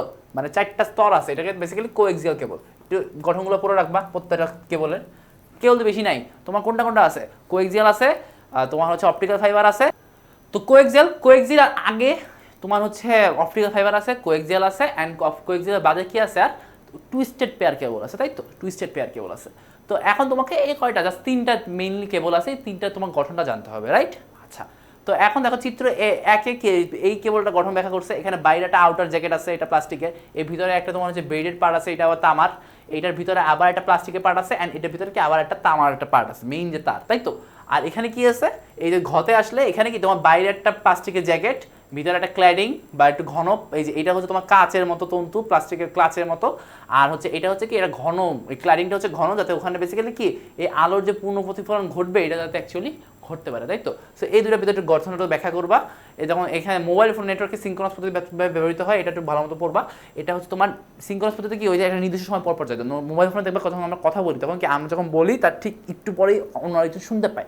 এটা কি একদম এমনকি অনেক সময় হয় যে এখন সাথে সাথে শুনতেছে, আবার অনেক সময় 5 মিনিট পরে শুনতেছে, এরকম তো হয় না। সো এগুলো কি নির্দিষ্ট সময় পর পর শুনতে পাই। এখানে কি সিঙ্ক্রোনাস পদ্ধতি অনেক বেশি ব্যবহার হয়। আর গেটওয়েটা একটু আগে বললাম যে ভিন্ন প্রোটোকল বিশিষ্ট যন্ত্র যুক্ত করে, নেটওয়ার্ক যুক্ত করে। আচ্ছা, এই যে তৃতীয় অধ্যায় চলে আসছে, তৃতীয় অধ্যায় কিন্তু তোমার সিকিউর জন্য খুবই ইম্পর্টেন্ট। তোমরা সবাই জানো এখানে নাম্বার সিস্টেম থেকে এমসিকিউ সিকিউ আসবে। নাম্বার সিস্টেম থেকে যেটা আসবে সেখানে তোমার হচ্ছে 2 এর পরিপূরক থাকবেই, 2 এর পরিপূরক, অ্যান্ড 2 এর পরিপূরক এটাতে তো থাকবে। এছাড়া আরেকটা সিকিউ আসবে তোমার হচ্ছে লজিক গেটের। লজিক গেটের ভিতরে অনেক কিছু আসলে আসতে পারে, বাট লজিক গেটের ভিতরে আমি যদি সবচেয়ে ইম্পর্টেন্ট বলতে চাই, ইন দ্যাট কেস এই বছরের জন্য সবচেয়ে ইম্পর্টেন্ট হচ্ছে অ্যাডার। এই বছরের জন্য সবচেয়ে ইম্পর্টেন্ট কি? এই বছরের জন্য সবচেয়ে ইম্পর্টেন্ট হচ্ছে অ্যাডার, ঠিক আছে? আচ্ছা, এবার আগে দেখো এই যে প্রথম যে সিকিউটা আছে এখানে দেখো 2017 সালে প্রাকৃতিক দুর্যোগের কারণে সবজি চাষিদের ব্যাপক ক্ষতি হয়েছে। ওকে, কৃষক আলী, আলী হচ্ছে তোমার এই যে দেখো 42 দশমিকে, এটা কি, এটা দশমিকে, আচ্ছা এটা বাদ, এখানে ভুলে আসছে, 42 হচ্ছে হেক্টর জমির আলু। আচ্ছা, জামিলের হচ্ছে এই যে 253.8 হচ্ছে অক্টালে, এটা কি অক্টালে, আচ্ছা অক্টালে, ঠিক আছে। হেক্টর জমির হচ্ছে সরিষা, এবং হাসিবের হচ্ছে এই যে E3.2, এটা হচ্ছে হেক্সাডেসিমাল, সো এটা বাদ। আচ্ছা, তা হাসিবের হচ্ছে এত হেক্টর জমির টমেটো, এবং জামিলের হচ্ছে 110 বাইনারি হচ্ছে হেক্টর জমির শশা নষ্ট হয়েছে, ঠিক আছে। বিসিডি কোড কি? বিসিডি কোডের পুনরূপটা হচ্ছে তোমার বাইনারি কোডেড, ঠিক আছে, বাইনারি কোডের ডেসিমাল। বিসিডি পুনরূপটা হচ্ছে বাইনারি কোডের ডেসিমাল। 5D কোন ধরনের সংখ্যা? 5D একটা হেক্সাডেসিমাল সংখ্যা, ঠিক আছে। এই যে ডি, ডি কি তোমার অন্য কোথাও আছে? অন্য কোথাও নাই, সেটা তুমি বলবা। আর তোমার হচ্ছে গতে কি বলছে? উদ্দীপকে ব্যবহৃত আলীর জমি থেকে জলিলের জমির ফসলের নষ্টের পরিমাণ 2 এর পরিপূরকে বিয়োগ করো। তোমার এখানে উপায়টা কি হবে আমি বলি। তুমি হচ্ছে আলীর যে জমি আছে, আলী আছে 42 হচ্ছে দশমিকে, তাহলে আলীর এটা কত? আলী তোমার হচ্ছে 42 হেক্টর জমি আছে, এখানে তোমার হচ্ছে ফসল নষ্ট হয়েছে। তারপর হচ্ছে কার, আলীর সাথে জলিল, জলিল কত? জলিল হচ্ছে 110। জলিল কত?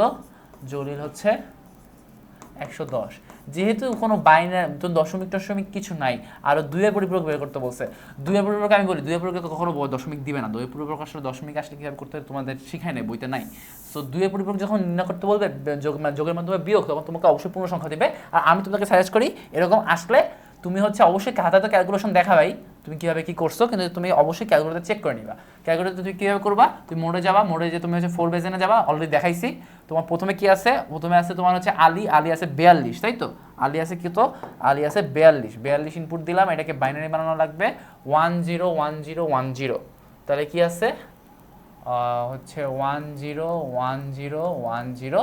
দেখো 6টা হয়েছে, আমার সামনে 8টা রেজিস্টার, কারণ কি দুই পরিপূরক করার জন্য তোমার হচ্ছে 8 রেজিস্টার অ্যাটলিস্ট লাগবে। তো এটা তুমি এভাবে করবা, 8 বিট 4 বিট অথবা তোমার এর থেকে বেশি 16 32। আচ্ছা, আর জরুরি ক্ষেত্রে কি 110 বাইনারি, তাহলে তো অলরেডি বাইনারিতে আসেই। তার মানে কি 1টা 2টা 3টা 4টা 5টা, তাই এখন কি 2টা 8 রেজিস্টার চলে আসছে। আচ্ছা, এখন বলছে কি পার্থক্য নির্ণয় করো, এই যে দুইয়ের পরিপূরককে বিয়োগ করো। এখন তুমি কি করবা, তুমি অবশ্যই বড়টা ছোট বিয়োগ করবা। তুমি দেখেই বুঝতেছো এটা ছোট এটা কি বড়। তাহলে এখন দুইয়ের পরিপূরক কাকা করবা, তোমার ছোট ছোট সংখ্যা বা যেটা থেকে তুমি যেটাকে বিয়োগ করবা। তো এখানে আমরা কি করব, এখানে আমরা আলী মাইনাস জলিল করব। এই যে মাইনাসের পরে যেটা থাকবে সেটা তুমি কি দুইয়ের পরিপূরক করবা, তাই তো? সো এটা তুমি এখন করবা। দুইয়ের পরিপূরক করার শর্টকাট নিয়ম কি, শর্টকাট নিয়ম তো জেনে রাখো। 0 থেকে তুমি আগায় থাকবা, প্রথম মান পর্যন্ত আনচেঞ্জ থাকবে, তারপর থেকে কি তোমার জাস্ট চেঞ্জ হয়ে যাবে। ঠিক আছে, তাহলে এটা কি তোমার সেই ওই সংখ্যা আর এটা হচ্ছে আগের সংখ্যা। তো এখন কি এর তুমি যোগ করবা, 0 0 1 0 1 0 1 0 আর 1 1 1 1 1 0 1 0। এদের এখন তোমার যোগ করা লাগবে। তাহলে 0 আসে 1 1 0 10, 10-এর 1 হাতে 1, তো এখানে চলে গেল 1 আবার 10-এর 0 হাতে 1, তাহলে 10-এর 0 হাতে 1, 11 হাতে 1 হাতে 1। আচ্ছা, 10-এর 0 হাতে 1, 10-এর 0 হাতে 1। তাহলে এখন কয়টা আসলো, 1টা 2টা 3টা 4টা 5টা 6টা 7টা 8টা 9টা। এই যে 9 নাম্বার বিটটা হচ্ছে ওভারফ্লো বিট। সো এটা কি এই যে 8 বিট রেজিস্টারে আমরা কাজ করছি, সো 8টার বেশি যেটা আসবে সেটা কি তোমার ওভারফ্লো বিট। তাহলে তোমার আনসার কোনটা, এটা হচ্ছে তোমার আনসার। তাহলে অ্যাকচুয়ালি পার্থক্য কত, পার্থক্য হচ্ছে 0 0 1 0 0 1 0 0।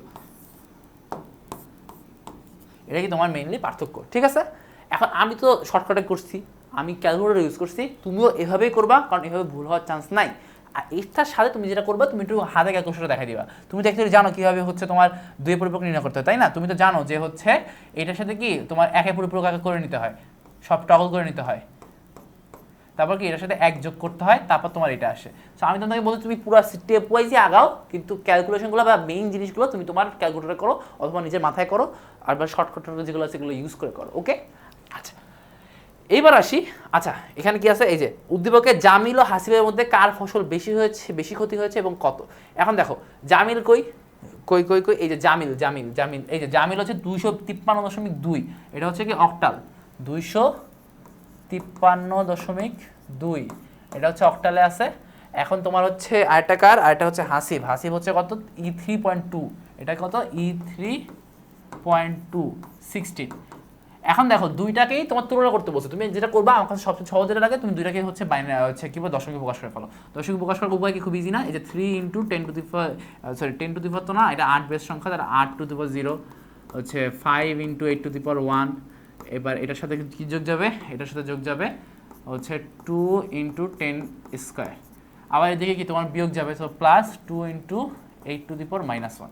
সো এরকম করে তুমি এখানে একটা মান পাবা, আবার এখানে তুমি হচ্ছে এখানে তুমি যেটা পাবা সেটা হচ্ছে কি তোমার 3 × 16 to the power 0 e × 16 to the power 1 plus 2 × 16 to the power -1। এটা তুমি একটা মান পাবা, তুমি দুটোর ভিতরে তুলনা করে বলবা কোনটা হচ্ছে তোমার ছোট।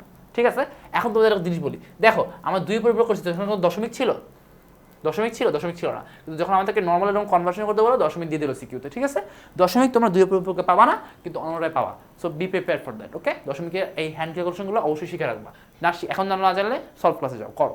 আচ্ছা, আমি তোমাকে একটা কথা বলে রাখি ভাই, আমি এক ক্লাসে তোমাদেরকে সব কিছু শেখাবো না। আমার মেইন হচ্ছে মানে মেইন নোশন হচ্ছে তোমাদের প্র্যাকটিস করানো। তোমরা যারা অ্যাকচুয়ালি পারো না, নিজেদের উপর কনফিডেন্স নেই, সিস্টেমটা ঠিক মতো জানো না, মেইন ক্লাসে একটু করে এসো, ওই জায়গায় টেনে টেনে ওখানে দেখে এসো। ঠিক আছে, কারণ এখানে আমি অ্যাকচুয়ালি শেখানোর জন্য পড়াচ্ছি না, শেখানোর জন্য ওখানে পড়ায় আসছি।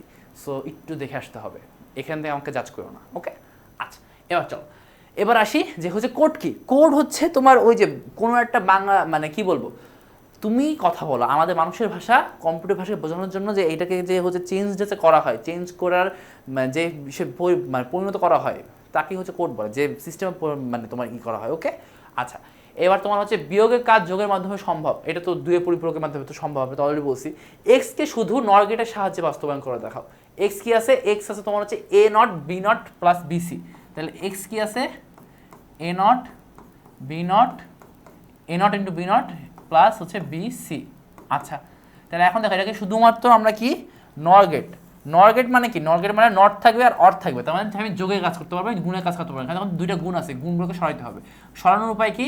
অলরেডি হাজারবার অনেক সময় বলছি, তুমি উপরে দুইটা হচ্ছে তোমার প্রাইম নিয়ে চলে আসো, উপরে কি দুইটা পূরক নিয়ে চলে আসো, তারপর নিচের একটা পূরককে কি ওই সেকেন্ড যে পূরকটা ওটাকে ভেঙে দাও। দুইটা নিয়ে আসছো না, তো নিচের দিকে যেটা থাকবে সেটাকে কি করবা? ভেঙে দিবা, উপরটা থাকবে। এই যে নিচের দিকে যেটা থাকবে সেটাকে কি করবা? ভেঙে দিবা, উপরটা থাকবে। আর একটা ভেঙে গেলে কি ভিতরে গুণ থাকলে সেটা কি ভেঙে ভিতরে চিহ্নটা চেঞ্জ হয়ে যায়। সো এখন দেখো এখানে আগে থেকে একটা পূরক ছিল, so A plus B whole not plus B not plus C not whole not, এটাকে এখন কিন্তু ইজিলি চেয়ে নট গেট দিয়ে বাস্তবায়ন করা যাবে। ঠিক আছে, চলো করায় দেখাই তোমাদের, যেহেতু করাচ্ছি। আচ্ছা দেখো একটা লাগবে এ এর লাইন, একটা লাগবে বি এর লাইন। আচ্ছা এরপর কি আছে? B not C not. আচ্ছা এই যে হয়ে যাবে, তো একটা এ একটা বি, এখানে একটা হচ্ছে তোমার নর গেট, এখানে তোমার কি পেয়ে গেছি? এ প্লাস বি হোল নট পেয়ে গেছি। আচ্ছা এবার কি বি নট সি নট, তো বি নটের জন্য তোমার এই বিকে আগে দুইবার ঢোকানো লাগবে নর গেটের ভিতরে। আচ্ছা আচ্ছা এখানে একটা সি লাগবে, আমরা তো সি আনি নাই, চলো এটা সি নিয়ে চলে আসি, আমার হাতে লেখা খারাপ হচ্ছে, সরি। আচ্ছা এখানেও কি তোমার হচ্ছে একটা ইনপুটটাকেই জাস্ট দুইবার ঢোকানো লাগবে। ইন দ্যাট কেস তুমি এখানে বি নট পেয়ে গেছো, এখানে সি নট পেয়ে গেছো, অ্যান্ড আলটিমেটলি তুমি এখানে ঢুকাই দিলে এখানে কি পেয়ে যাবা? এখানে তুমি B not plus C not whole not পেয়ে যাবা। এখানে তুমি এই দুটোকে কী করা লাগবে? এই দুটোকে যোগ করা লাগবে, তাই তো? তো একবার যোগ করে তুমি কি পাবা? একবার যোগ করে তুমি এইটা প্লাস এইটা হোল একটা নট পাবা। এখন তুমি আরেকবার যদি নট এটাকে যদি আরেকবার নট করে ঢুকাই ফেলো, তখন তুমি কি করবা?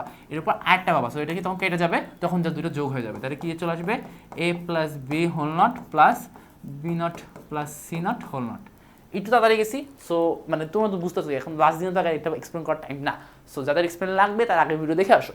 সো এটা দেখো ইজিলি কিন্তু এটা চলে আসছে, তাই না?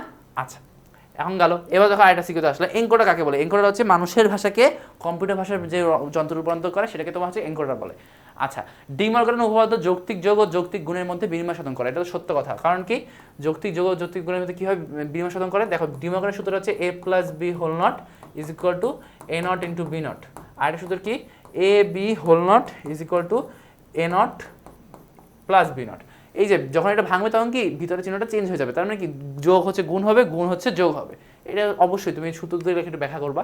এবার আসি উদ্দীপকে এক্স এর জন্য লজিক সমীকরণ নির্ণয় করো, এটা হচ্ছে গ। ঠিক আছে, চলো নির্ণয় করবো কীভাবে? তুমি চিত্র খাতায় আঁকবা, তোমার প্রশ্ন দেওয়া থাকবে, বাট তুমি আবার খাতায় আঁকবা, কোনো সমস্যা নাই। এবার দেখো এখানে তুমি আস্তে আস্তে যাবা, এখানে কি আছে? A not. এখানে দেখো এখানে কি এই আউটপুটটা ঘুরে আসছে, মানে এটা পরে আসতে হবে, নিচ থেকে আসতে হবে। নিচে দেখো একটা লাইন আসছে এ থেকে আর এটা হচ্ছে সি থেকে, তার মানে এখানে কি এ প্লাস সি। আবার এখানে দেখো এটার সাথে বি নট গুণ হয়েছে, এই যে অ্যান্ড হয়েছে, তার মানে কি B not into A plus C. আচ্ছা এখানে দেখো কি হয়েছে? অর হয়েছে, তার মানে এ নট তারপর হচ্ছে plus B not into A plus C. আচ্ছা এখন কি হয়েছে? লাস্টে যে একটা ন্যান্ড গেটে ঢুকে দেওয়া হয়েছে, সো উপরে গিয়ে একটা নট চলে আসছে, ওই যে সেম তোমার একই ইনপুট যেহেতু দুইবার ঢোকানো হয়েছে, সো কি উপরে একটা নট চলে আসছে। এখন তুমি দেখো এটাকে তোমার কি সমীকরণটা বেরোয় গেছে না? তোমার এটাই গয়ের আনসার। তোমার এখানে সরলীকরণ করতে বলে নাই, বলছে কোথাও কি লেখা আছে লজিক সমীকরণ সরলীকরণ করো? বলে নাই, তোমার করার দরকার নাই, তুমি এইটুকু গ করে রেখে দিবা। এবং ঘতে তখন তোমাকে বলছে বর্তনীটির প্রদত্ত ইনপুট ও আউটপুট অপরিবর্তিত রেখে একটি মাত্র লজিক গেট দিয়ে বাস্তবায়ন করা যায় কিনা। তার মানে কি এখন তোমার সরলীকরণ করতে হবে, সরলীকরণ করে দেখাইতে হবে যে একটা গেট দিয়ে বাস্তবায়ন করা পসিবল কিনা। চলো করি। কি সরলীকরণটা কি আসছে? A not plus B not into A plus C. আচ্ছা এবার কি আছে? এবার হচ্ছে এটা হোল নট। আচ্ছা উপর নটটাকে ভাঙবো, তাহলে কি এ নট এই যে ভিতরে যোগ ছিল এটাকে চেঞ্জ হয়ে যাবে, তাই না? চেঞ্জ হয়ে গেলে এ নট, আচ্ছা এটা B not A plus C. আচ্ছা হ্যাঁ এরকম চলে আসলো, ওকে কোনো সমস্যা নাই। এবার এই দুটো নট তো এটা কেটে যাবে, তাই না? এটা কেটে যাবে, তাহলে এ নট ইন্টু এই দেখো এখানে আবার গুণ আকারে আসে না, এই যে এটা কি গুণ আকারে আসে না? আচ্ছা এখানে একটু ভুল করছি, এবার ঠিক আছে, তাহলে এ ইন্টু এই দেখো এখানে এই নটটা যেটা আছে সেটা ভেঙে যাবে, তাহলে কি B double not plus A plus C whole not, এরকম একটা কিছুটা দাঁড়ালো। তো এখন কি আসবে এ ইন্টু বি প্লাস এই যে এইটা আবার ভাঙবো, তাহলে a not into c not. আচ্ছা তাহলে কি এবার গুণ করে দিলে a b plus a into a not into c not. আচ্ছা এই যে এ আর এ নট এটা দুটো গুণ করে কী হবে, এটা দুটো গুণ করে অবশ্যই অবশ্যই জিরো হবে। তাহলে এই যে a b into zero into c তার মানে কি এ বি, এই যে জিরো মানে তো জিরো তাই না, তাহলে এই যে এখানে আনসারটা আসলে কি এ বি। তাহলে এখন বলো এই যে ইনপুটটা ছিল এই ইনপুটটাকে কি কোনো ধরনের চেঞ্জ না এনে জাস্ট হালকা সরলীকরণ করার মাধ্যমে কি আমরা জাস্ট একটা গেট দিয়ে আউটপুটটা বাস্তবায়ন করতে পারবো না? এই যে আউটপুট আর এটা তো সমান তাই না, তো একটা গেট দিয়ে তো বাস্তবায়ন করা যাচ্ছে, একটা এন গেট দিয়ে তো বাস্তবায়ন করা যাচ্ছে, এখানে এ এখানে বি, তাহলে আউটপুটটা কি এ বি, তাই তো হয়ে গেছে ইজিলি। আচ্ছা এবার আসি যে চিত্র 1 ও চিত্র 2 এর সমন্বয় তৈরি যোগের বর্তনীটি ব্যাখ্যা করো। চিত্র 1 হচ্ছে তোমার এক্সর, চিত্র 2 হচ্ছে তোমার অ্যান্ড, এই যোগের বর্তনীটা হচ্ছে তোমার হাফ অ্যাডার, এটা কি তোমার হাফ অ্যাডার। আচ্ছা সার্বজনীন গেট কি? সার্বজনীন গেট হচ্ছে যে গেট দিয়ে সকল ধরনের লজিক চিত্র যত কঠিন হোক যত সহজই হোক বাস্তবায়ন করা যায়, সেটা হচ্ছে তোমার সার্বজনীন গেট। কোডেড ডেটাকে আনকোডেড ডেটার রূপান্তর, এটা হচ্ছে তোমার ডিকোডার। এটা কি? এটা হচ্ছে তোমার ডিকোডার। এনকোডার হচ্ছে কোডে আনকোডেড ডেটাকে কোডেড করে, আর ডিকোডার হচ্ছে কোডেড ডেটাকে আনকোডেড ডেটায় পরিণত করে। ওকে আচ্ছা এবার আসি চিত্র 1 ও চিত্র 2 এর সমন্বয় তৈরি যোগের বর্তনীটি ব্যাখ্যা করো। চিত্র 1 এবং চিত্র 2 এর সমন্বয় তৈরি যোগের বর্তনীকে তুমি ব্যাখ্যা করবা। চিত্র 1 এবং চিত্র 2 এর সমন্বয় যেটা তৈরি হয় সেটা হচ্ছে কি হাফ অ্যাডার। হাফ অ্যাডার ব্যাখ্যা করা তুমি কি করবা? হাফ অ্যাডার ব্যাখ্যা করার জন্য তুমি হচ্ছে হাফ অ্যাডার একটা সত্য সারণী রাখবা, সত্য সারণী। তো সত্য সারণীতে তুমি কি করবা? জাস্ট যোগ দেখাবা। তোমার এখানে দুইটা ইনপুট থাকবে, তোমার একটা থাকবে এ একটা থাকবে বি, তোমার প্রথমে আসবে 0 0 0 1 1 0 1 1। এবার তুমি দেখাবা কি সাম দেখাবা, দুটো যোগ করে কি আসে 0, তো যোগ করে কি আসে তোমার হচ্ছে 1, দুটো যোগ করে কি আসে 1, এই দুটো যোগ করে কি আসে 0 আর ক্যারি আসে 1, তাই তো উপরে ক্যারিগুলো 0 0। সো এটা তুমি ব্যাখ্যা করবা। তুমি একটা চিত্র আঁকাবা, চিত্র আঁকায় দেখাবা যে একটা হাফ অ্যাডার এরকম ব্লক চিত্রটা আঁকাবা, তুমি দেখাবা যে হচ্ছে দুইটা ইনপুট ঢোকে এ আর বি। হাফ অ্যাডার কিন্তু খালি দুইটা ইনপুট যোগ মানে দুইটা বিটকে যোগ করতে পারে, একটা আউটপুট যায় সাম, একটা আউটপুট যায় ক্যারি। আচ্ছা আরেকটা কি দেখো, তুমি লজিক চিত্র দেখাইতে পারো। তুমি লজিক চিত্র দেখাবা যে এটা থাকবে এ, এটা থাকবে বি, এ বি। আচ্ছা এখানে একটা এক্সর গেট, তাহলে এখানে আউটপুটটা কি সাম, সামের আউটপুটটা কি এ এক্সর বি। এগুলো একটু মুখস্থ রাখো। ওকে একদম মানে প্রতিবার তুমি হচ্ছে লজিক গেট থেকে ভেঙে নিয়ে আসবো ওটা সুযোগ না, আজকে তোমাদের আমি লজিক থেকে গেট থেকে আনা দেখাবো না, এটা দেখতে চাইলে মেইন ক্লাস দেখে আসবা, কিন্তু এটা মুখস্থ রাখতে হবে। আচ্ছা এটা কি আছে? আর এটা আছে তোমার হচ্ছে এন্ড গেট দিয়ে, সেটা হচ্ছে তোমার ক্যারি, ক্যারি হচ্ছে তোমার এ বি। ঠিক আছে খুব ইজি, কোনো সমস্যা নেই, এটা তুমি ব্যাখ্যা করে দিলে তোমার আনসার নাম্বার চলে আসছে। ওকে 3 এ 3। আচ্ছা এবার আসো চিত্র 1 ও চিত্র 2 এর সমন্বিত বর্তনী দ্বারা চিত্র 3 বাস্তবায়ন সম্ভব কিনা মতামত দাও। চিত্র 1 ও চিত্র 2 এর থেকে চিত্র 3 তার মানে কি হাফ অ্যাডার দিয়ে ফুল অ্যাডার বাস্তবায়ন সম্ভব কিনা? হ্যাঁ সম্ভব, খুব ইজিলি সম্ভব। এটা আসলে 4 মার্কের এবার আসার জন্য সবচেয়ে বেশি অ্যাপ্রোপ্রিয়েট কোশ্চেন, হাফ অ্যাডার দিয়ে ফুল অ্যাডার বাস্তবায়ন। হাফ অ্যাডার দিয়ে কি করবা? তুমি ফুল অ্যাডার বাস্তবায়ন করবা। এটা তুমি কিভাবে করবা? তোমার দুইটা হাফ অ্যাডার লাগবে। কয়টা হাফ অ্যাডার লাগবে? একটা হাফ অ্যাডারে তোমার একটা ইনপুট ঢুকবে এ, ইনপুট ঢুকবে বি, এখানে তোমার একটা আউটপুট বেরোবে এস, তোমার আউটপুট বেরোবে কি সি। এই যে তুমি এখন কি একটা আলাদা একটা হাফ অ্যাডার লাগবে, সেই হাফ অ্যাডারের ভিতর তোমার হচ্ছে এই যে অলরেডি তুমি একটা নতুন একটা আউটপুট ঢুকবে, ধরো তোমার এই যে সি আই এই নামে একটা আউটপুট ঢুকলো, আর এই যে সাম এটা ঢুকে যাবে। ঠিক আছে দুইটা ইনপুট ঢুকলো। আচ্ছা এখন একটা আউটপুট যাবে, আউটপুটটা কী হবে? আউটপুটটা হবে তোমার অলরেডি দুটো ছিল না এ আর বি, অথবা মানে সাম, সাম না বলি এ এক্সর বি এক্সর এই যে নতুন যে সি, এই সি আই, এটাই হচ্ছে কি তোমার দ্বিতীয় হাফ অ্যাডার থেকে আউটপুট। এখানে ক্যারিটা কী হবে? ক্যারিটা হবে তোমার দুইটা গুণফল। ক্যারিটা অ্যাকচুয়ালি কী হয়? ক্যারিটা অ্যাকচুয়ালি হয় এ বি। ঠিক আছে তো এখানে ক্যারিটা কী হবে? এখানে ক্যারিটাও হবে ওরকম, ক্যারিটা হবে হচ্ছে তোমার এ এক্সর বি ইন্টু সিআই। এখন মেইন ফুল অ্যাডারের ক্যারিটা কি আমি বলি, ফুল অ্যাডারের ক্যারি ফাংশন হচ্ছে, ফুল অ্যাডারের হচ্ছে সামের ফাংশন তো এইটাই, কোনো সমস্যা নেই। ফুল অ্যাডারের ক্যারি ফাংশনটা হচ্ছে তোমার এ কি হলো, আচ্ছা ফুল অ্যাডারের ক্যারি ফাংশনটা হচ্ছে A XOR B into CI plus AB. তার মানে কি এই যে এবিটা আছে এটার সাথে কি এটা অর করা লাগবে, তাই তো? ইজিলি তুমি অর করে ফেলো, কোনো সমস্যা নাই। একটা অর করে দিলে তোমার হচ্ছে মেইন ক্যারি ফাংশনও তুমি পেয়ে গেছো। বুঝতে পারছো? তোমার যদি এটা আসে, তোমাকে যদি ডিরেক্টলি বলে না যে লজিক গেট দিয়ে বাস্তবায়ন করো, তুমি ব্লক চিত্র এঁকে দিও, তোমার নাম্বার আসবে। তুমি যদি প্রপারলি ঠিক মতো লিখে ফেলতে পারো, কোনো সমস্যা নেই। ওকে, চলো লজিক গেটটাও দেখায় রাখি, কোনো সমস্যা নাই আমার। এবার কি আছে তাহলে, এ বি সি। আচ্ছা, প্রথমে কি একটা হাফ এটা, তাই তার মানে একটা এক্সর গেট। আচ্ছা, এরপরে কি, এরপর হচ্ছে তোমার এই এক্সর গেটের সাথে তোমার এই যে তৃতীয় যে ইনপুটটা থাকবে সেটা আরেকটা এক্সর গেট। আচ্ছা, এবার কি একটা হচ্ছে তোমার এ বি এর একটা অ্যান্ড গেট, এর সাথে তোমার হচ্ছে এই যে তোমার এই যে তৃতীয় যে ইনপুটটা আছে এটার সাথে এখানে একটা অ্যান্ড গেট, আর এই যে দুইটা আছে এই দুইটা তোমার আলটিমেটলি একটা অর গেট। এই দেখো তোমার এইটা একটা হাফ এডার, তোমার এইটা একটা হাফ এডার, আর এটা কি একটা এক্সট্রা অর গেট। তার মানে তোমার হাফ এডার থেকে ফুল এডার বাস্তবায়ন করতে গেলে, হাফ এডার দিয়ে ফুল এডারে যাইতে হলে তোমার দুইটা হাফ এডার লাগে, দুইটা হাফ এডার লাগে, আর একটা অর গেট লাগে। একটা অর গেট ছাড়া কিন্তু হবে না। তো এটা তোমাদের কিন্তু এমসিকিউ তো আসতেই পারে, ঠিক আছে, যে কয়টা একটা অর গেট লাগে কি লাগে না, বহু বইতে চলে আসলো। ওকে, বুঝতে পারছো? সো গেল। এখন আসি এটাই, এই যে আচ্ছা এই মৌলিক উপপাদ্য কি, বুলিয়ান যে বিভিন্ন উপপাদ্য আছে কয়টা লিখে দিবা। যেমন হচ্ছে এ প্লাস ওয়ান সমান সমান ওয়ান, এ ইন্টু জিরো সমান সমান জিরো, এ ইন্টু এ সমান সমান এ প্লাস এ সমান সমান এগুলো একটু লিখে দিবা। যে মৌলিক হচ্ছে অন্যান্য বীজগাণিতিক উপপাদ্যের মতো বা বীজগণিতের সূত্রের মতো বুলিয়ান যে কিছু নিয়ম আছে, এগুলোকে মৌলিক উপপাদ্য বলা হচ্ছে। তুমি একটু বলবো, সমস্যা নেই। এবার আসি বুলিয়ান চলক ও প্রোগ্রামিং চলক একই নয়, এটা ব্যাখ্যা করো। বুলিয়ান চলক কি? বুলিয়ান চলক হচ্ছে ধরো একটা চলক এ, এটার মান কি হতে পারে? বুলিয়ান চলক হলে এর মান হতে পারে হয় 1 না হয় 0, এছাড়া কি কিছু হতে পারে? এছাড়া আর কিছু তো হতে পারে না। আচ্ছা, এবার দেখো প্রোগ্রামিং চলক। প্রোগ্রামিং চলক ধরো একটা এক্স। এখন প্রোগ্রামিং চলক মানে তুমি যে টাইপের ডাটা বলে দিবা, ধরো ইন্ট এক্স, তুমি যেখানে সব ধরনের ইন্টিজার নাম্বারই রাখতে পারবা। তুমি ধরো বলে দিলা ফ্লোট এক্স, তুমি ফ্লোট এক্স, তাহলে কি তুমি এখানে সব ধরনের দশমিক সংখ্যা রাখতে পারবা। কোনো সমস্যা আছে? কোনো সমস্যা নেই। তাহলে পার্থক্যটা বুঝলাম।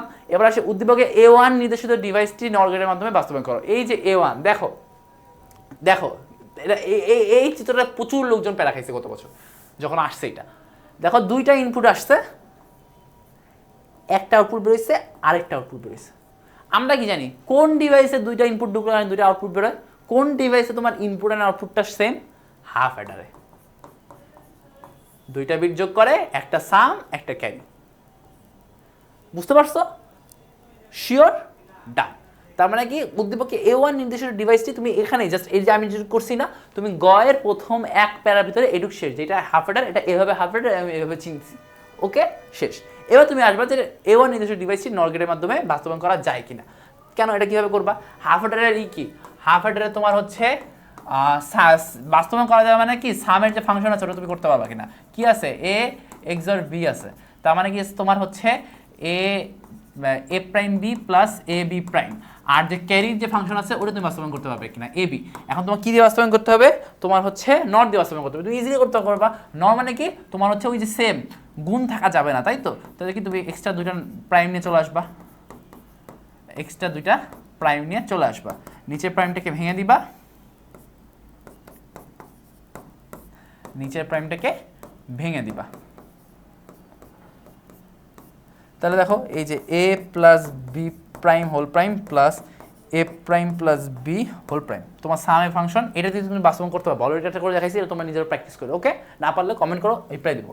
আমি তোমাদের আইসি পরীক্ষা রাখা পর্যন্ত ইনশাআল্লাহ ফ্রি অ্যান্ড তোমাদেরকে হায়ার সার্ভিস দেওয়ার চেষ্টা করবো, কোনো সমস্যা নেই।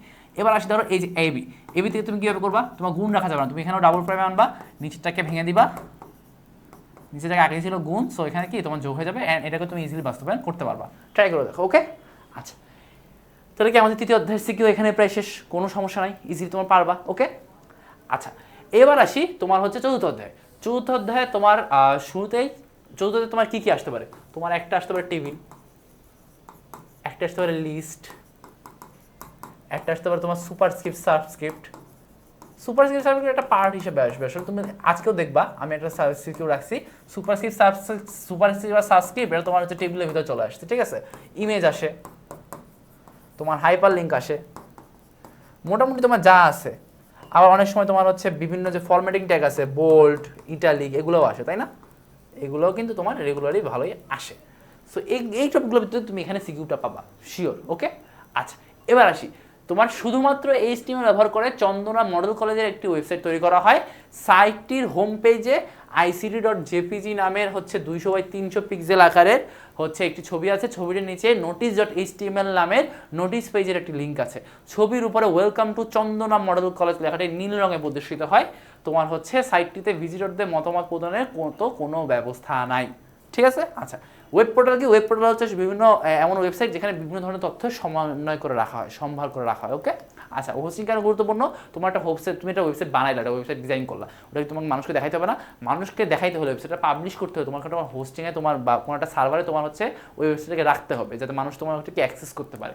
এই একটা সার্ভারে তোমার ওয়েবসাইটটা তুমি বানায় রাখলা, এটাকে তোমার হোস্টিং বলা হয়। অ্যান্ড হোস্টিংটা এর জন্য গুরুত্বপূর্ণ।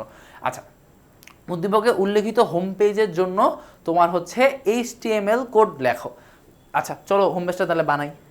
হোম পেজে তোমার কী কী বলছে সাইটটির হোম পেজে ict.jpg নামে একটি ছবি আছে, ছবির নিচে notice.html নামে নোটিস আকারে একটা লিঙ্ক আছে, তার মানে এটা অ্যাঙ্কর, এটা হচ্ছে ইমেজ ট্যাগ। তারপর হচ্ছে তোমার হচ্ছে লেখাটি ছবির উপরে তোমার হচ্ছে welcome to Chandana model college লেখাটি প্রদর্শিত হয়। তাহলে চলো করি, তাহলে কি সবার উপরে কি থাকবে? চন্দনা মডেল কলেজ, তাই তো? বাট এখন কি আমরা একদম শুরু থেকে স্টার্ট করবো, তাহলে কি তোমার ডক টাইপ HTML, তাই তো? ডক টাইপ HTML, আচ্ছা হ্যাঁ ঠিক আছে, ডক টাইপ HTML। এখন ডক টাইপ HTML না লিখলেও হয়, আসলে দরকার নেই, এই তুমি এমনি HTML লিখে শুরু করো। আচ্ছা এবার তুমি করো বাকি, প্রথমে আসবে হেডিং। তোমার এই স্লাইডে কি কোনো টাইটেল বা হেডিং করতে বলছে? বলে নাই, তাহলে বা হেড লিখে এর ভিতর টাইটেল ট্যাগ দিয়ে, টাইটেল ট্যাগ তুমি কিছু না লিখে ক্লোজ করে দিবা, অ্যান্ড সাথে সাথে হেড ট্যাগটাও কি ক্লোজ করে দিবা, কোনো সমস্যা নাই। এরপর আসি কি? এরপর আসি বডি তেমন কী কী থাকবে? তোমার প্রথমেই থাকবে এই যে এই লেখাটা, welcome to Chandana model college. তোমাকে প্রপারলি বুঝতে পারবে, সবাই শেষে দিচ্ছে কিন্তু থাকবে কোথায়? সবার উপরে। তাহলে কি তুমি দিবা, তুমি হচ্ছে একটা প্যারাগ্রাফ ট্যাগ ইউজ করো, কোনো সমস্যা নাই। যেহেতু তোমার হচ্ছে লেখাটাকে কি বোল্ড করছে, কি বোল্ড করতে বলা নাই, তার মানে এটা প্যারাগ্রাফ টাইপ ইউজ করো। এই প্যারাগ্রাফ টাইপে তুমি একটা স্টাইল অ্যাট্রিবিউট ইউজ করো। কেন? এই যে তোমার যে নীল রঙে প্রদর্শন করতে হবে এর জন্য। স্টাইল লিখে তুমি হচ্ছে এই যে কালার, এটা কোলন ব্লু, শেষ। পি স্টাইল কালার ব্লু, এখানে তুমি লিখে দাও যে ওয়েলকাম। আমি পুরোটা লিখলাম না, ওয়েলকাম টু চন্দনা কলেজ আছে না, ওটা তুমি লিখে দিবা, কোনো সমস্যা নেই। আচ্ছা এবার আসে তোমার হচ্ছে এটা শেষ, এটা লেখা শেষ। এবার আসি কি? ছবি আছে, এটা ঠিক আছে। ছবি এই লেখার নিচে কি ছবিটা কি আছে? img ট্যাগ তোমার হচ্ছে কোথায় আছে? src ইজ ইকুয়াল টু তোমার হচ্ছে এই যে ict.jpg নামে আছে, ict.jpg। আচ্ছা কোন সাইজে আছে? 200x300। এই প্রথমটা হচ্ছে উইথ, প্রথমটা হচ্ছে উইথ 200, অ্যান্ড এরপর তুমি দিবা হচ্ছে তারপরে তোমার হাইট কত? হাইট হচ্ছে তোমার 300। ঠিক আছে, এই ইমেজটা গেলো, ইমেজে অ্যাড হয়ে গেছে। এখন তোমার এই ইমেজের নিচে কি আছে দেখো, ইমেজের নিচে নোটিস নামের একটা লিঙ্ক আছে। এখানে কি আছে? নোটিস নামের একটা লিঙ্ক আছে, তার মানে অ্যাঙ্কর হচ্ছে তোমার হচ্ছে HREF হাইপার লিঙ্ক রেফারেন্স তো তোমার সেই লিঙ্কটা কত হচ্ছে তোমার notice.html। এই অ্যাঙ্কর দিয়ে বেসিক্যালি একাধিক HTML ডকুমেন্টের বেসিক্যালি তোমার সংযোগ করা হয়। এখানে তোমার যে টেক্সট, যেটা কি টেক্সট থাকবে, যে টেক্সটের উপর তোমার হচ্ছে এই যে নোটিস পেজের একটা লিঙ্ক আছে। তো এখানে কি তুমি হচ্ছে নোটিস লিখে দিবা। আচ্ছা এখানে তুমি হাইপার লিঙ্ক শেষ করে দিলা, কোনো সমস্যা নাই। এখন দেখো মোটামুটি যা কিছু আনতে বলছো সব কিছু চলে আসছে, তার মানে কি তুমি বডিটা এখানে শেষ করে দিবা, অ্যান্ড আলটিমেটলি তুমি HTML-টাও কি শেষ করে দিবা। বুঝতে পারছো? আই হোপ সবাই বুঝতে পারছো, কোনো সমস্যা নাই। এরপর আসো, এখানে দেখো ওয়েবসাইটটিতে ভিজিটরদের মতামত গ্রহণে গৃহীত প্রয়োজনীয় পদক্ষেপ। দেখো মতামত গ্রহণে কি কোনো ব্যবস্থা নাই, এটা কেন? এটা হচ্ছে তোমার স্ট্যাটিক ওয়েবসাইটে কি ভিজিটরদের মতামত দেওয়া হয় না। ফেসবুক বা এরকম টাইপের এখন যে ওয়েবসাইটগুলো আছে ডাইনামিক ওয়েবসাইটটা কি তোমার হচ্ছে মতামত নেওয়া যায়। যেমন আমি তোমাদের আশা করছি তোমরা আমার ক্লাস করে দেখছো, উপভোগ করতে হও, তোমরা এসে কমেন্ট করবো যে ভালো লাগছে ভাই, কমন পাই নেই, বাট একটা দিন শিখতে পারছি, যেটাই হোক। বাট এটা হচ্ছে তোমার ডাইনামিক ওয়েবসাইটের বৈশিষ্ট্য। ফেসবুকটা কি ডাইনামিক ওয়েবসাইট। আর যদি আমি খালি ক্লাসটা আপলোড দিয়ে রাখতাম, তোমাকে দেখতে কিছু করতে পারতো না, আমাকে লাইক দিতে পারতো না, আমাকে কমেন্ট করতে পারতো না, ইন দ্যাট সেটা কী হতো? সেটা তোমার স্ট্যাটিক ওয়েবসাইট। আচ্ছা এটা তুমি বলবা যে ডাইনামিক ওয়েবসাইট বানাইতে হবে, ডাইনামিক ওয়েবসাইটের জন্য তোমার ভালো ধরনের হচ্ছে ডাটাবেস লাগে, কোডিং লাগে, প্রোগ্রামিং লাগে, পুরো বলবা, সমস্যা নেই। এবার আসি এটা, অ্যাট্রিবিউট কি, ওই বিভিন্ন ট্যাগের ভিতর তোমার হচ্ছে কোনো একটা ট্যাগের ভিতর এক্সট্রা কোনো কাজ করার জন্য, ধরো একটা প্যারাগ্রাফ ট্যাগ হচ্ছে তোমার নর্মাল একটা ট্যাগ, এটার সাথে তোমার এই কালারটা চেঞ্জ করার জন্য, এটা এক্সট্রা কাজ করানোর জন্য তোমার কি স্টাইল অ্যাট্রিবিউট ইউজ করা হয়েছে, তাই তো? স্টাইল অ্যাট্রিবিউট দিয়ে অ্যাকচুয়ালি অনেক কিছু করা যায়, আজকে পড়া না, এটা বাদ দিই। আচ্ছা, ওয়েবসাইট পাবলিশিং ব্যাখ্যা করো, অলরেডি ব্যাখ্যা করছি হোস্টিং দিয়ে। আচ্ছা, উদ্দীপকে উল্লেখিত ওয়েব পেজটি তৈরির জন্য HTML কোড লেখো, এটা আসলে লেখা খুবই ইজি হবে। এটা লেখার আগে ঘর আমরা বলে যাই, টেবিলটির প্রথম সারির উপাদান এবং দ্বিতীয় সারির উপাদান সংশ্লিষ্ট ট্যাগদ্বয়ের গঠন লেখো এবং এদের গুরুত্ব বিশ্লেষণ করো। প্রথম সারিতে কি আছে, এই হচ্ছে অ্যাঙ্কর ট্যাগ বা লিঙ্ক ট্যাগ, তাই তো? অ্যাঙ্কর ট্যাগ বা HREF ট্যাগ বা HREF ট্যাগ, আচ্ছা হাইপারলিঙ্ক রেফারেন্স, আচ্ছা হাইপারলিঙ্ক ট্যাগ বেসিক্যালি। তো এটা তো গঠন বলবা, এটা কীভাবে লিখতে হয় আমি অলরেডি লিখবো, এই যে এই কোডটা করতে গেলে, কোডটা করতে গেলে আমার লেখা লাগবে। তো তুমি কি করবা, তুমি ঘতে যে এই কোড মানে এই গঠনটা খালি লিখে এটা কীভাবে দিতে হয় তারপর একটু ব্যাখ্যা করবা, কথায় লিখবা, ওকে? আচ্ছা, তারপর দেখো প্রথম সারির উপাদান, প্রথম সারিতে একটা গেল, দ্বিতীয় সারি মানে এইটা, এখানে কি আছে, এখানে তোমার হচ্ছে সুপারস্ক্রিপ্ট আর সাবস্ক্রিপ্ট আছে। সাবস্ক্রিপ্ট দিয়ে কি তোমার হচ্ছে এই যে এটা হচ্ছে সাবস্ক্রিপ্ট, এটা হচ্ছে কি সুপারস্ক্রিপ্টের উপরে লেখা হয়, সাবস্ক্রিপ্ট দিয়ে কি নিচে লেখা হয়। আমি আবার লিখবো, ট্যাগ প্রয়োগ করবো, তখন তোমরা দেখবা। সো এটার গুরুত্ব একটু লিখে দিবা। আর এই দেখো, এটা হচ্ছে ইমেজটা তো অলরেডি আমি লিখছি, তাই না? সো এই যে এটার কীভাবে ইউজ করা হয়, কি গুরুত্ব সেটা লিখবা, কোনো সমস্যা নাই। এইবার আসলে গতে যাই আমরা।